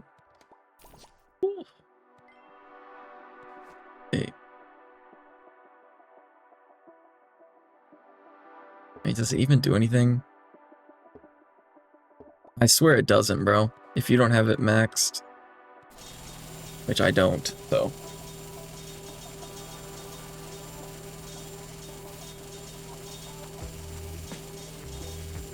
Oh, let me mute this.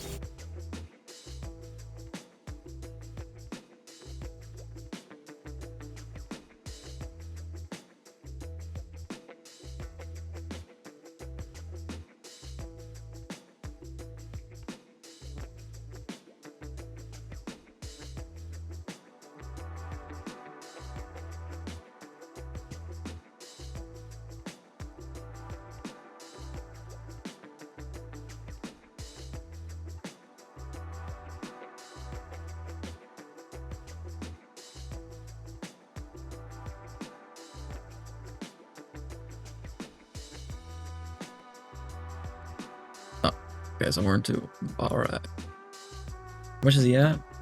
1.9 mil. We're fine.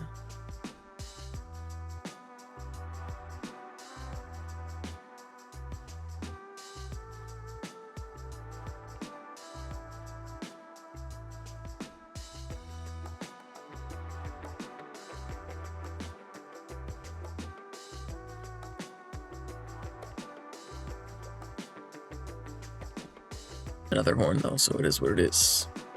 It's not spam multicasting though, so maybe I didn't need it, but it's fine.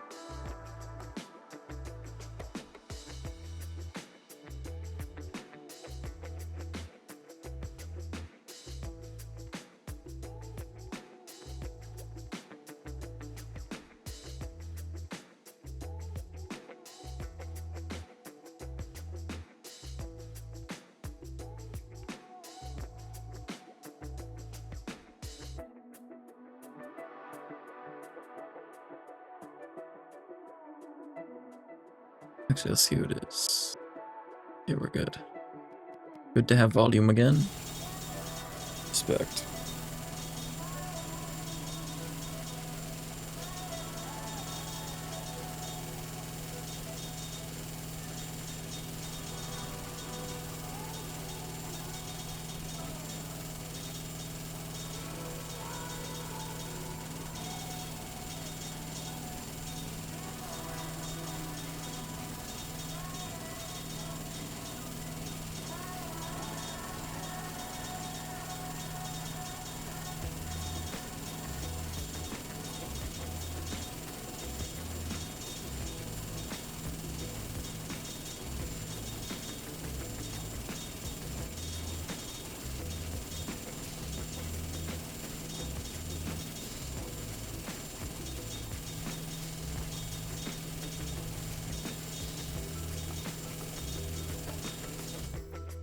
Nice.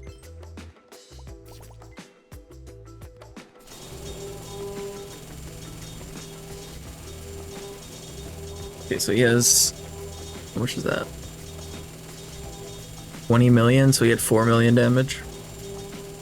Interesting.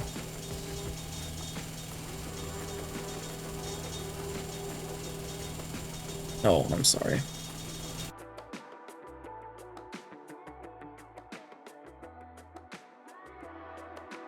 On the right side, we just hit 1 billion HP.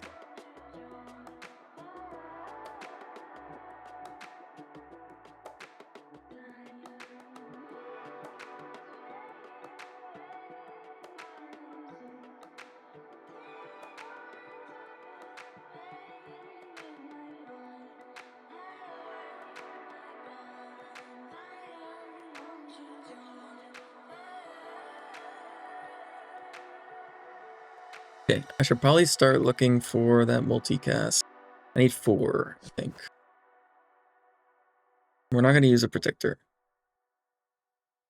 Not using that. Not using that. Probably not using that. But we will get 4 on this.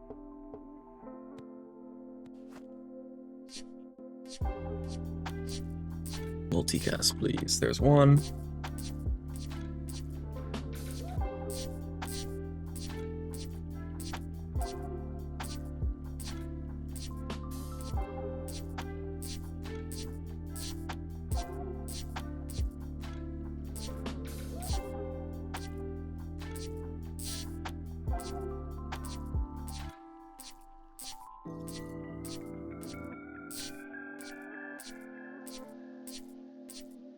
Two.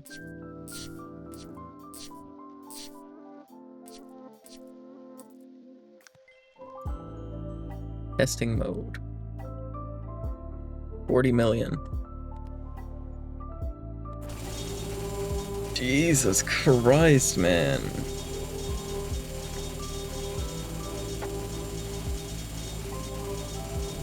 Yeah, I should have gone for a one-shot against that guy. Good to know.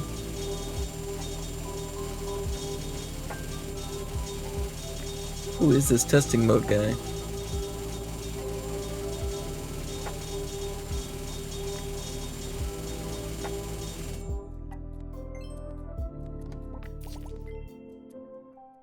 Okay, no way this guy's strong.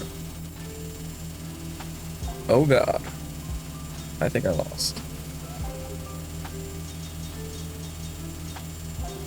Oh no.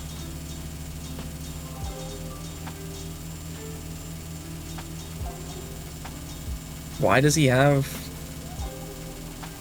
dream catcher? So many dream catchers.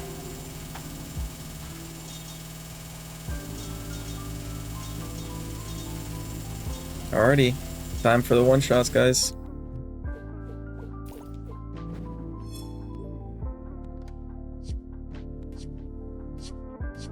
See if I can get that last 2. Multicast.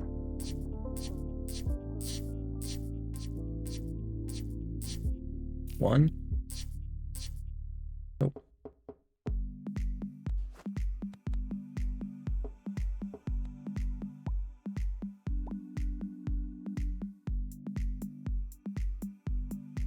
Okay, so for now it's gonna be like this. When I face somebody that has a katana, then I put that in. I think if it doesn't show me the katana first, then they're probably not gonna have. They're not gonna be so broken that they'll kill me one shot. Oh my god. I almost didn't have the dark orb in, bro. Oh my gosh.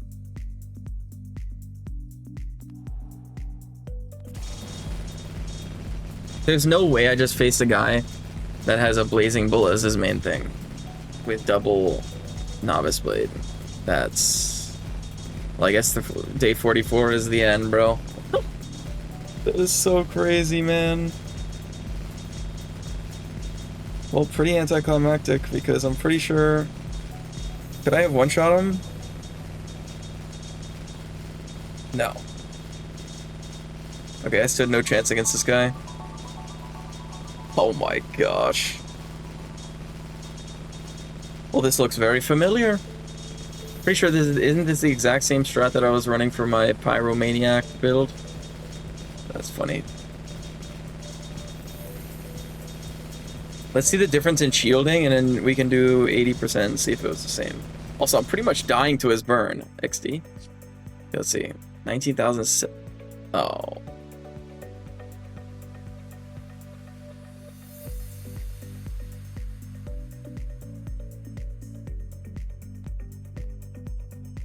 Well, that's what happens when you go to 1 HP. Alright, so... Someone, if anyone wants to do the math for me, I would greatly appreciate it. What would... What's it called? What would that have been if I had one of these in, compared to his two? Let me look.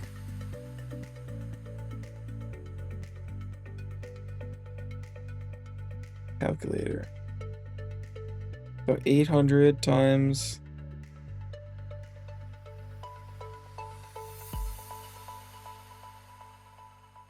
Yeah, I'm pretty sure I would have won. It's annoying. Okay. See how much damage we do to this thing. Oh, it wouldn't have even been...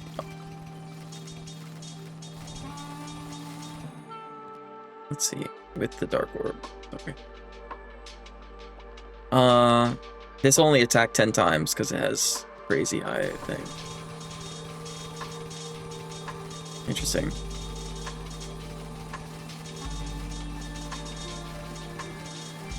Unfortunate.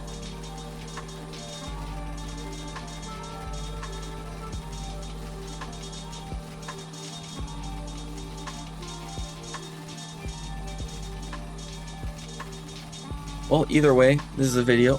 I hope you enjoyed it. I mean, I can't even believe it. I had a day 26, 2.5 billion damage Cobalt Spear, and then I go to 1 HP, and I face a guy with 900 million HP and Blazing Bolt. Boom.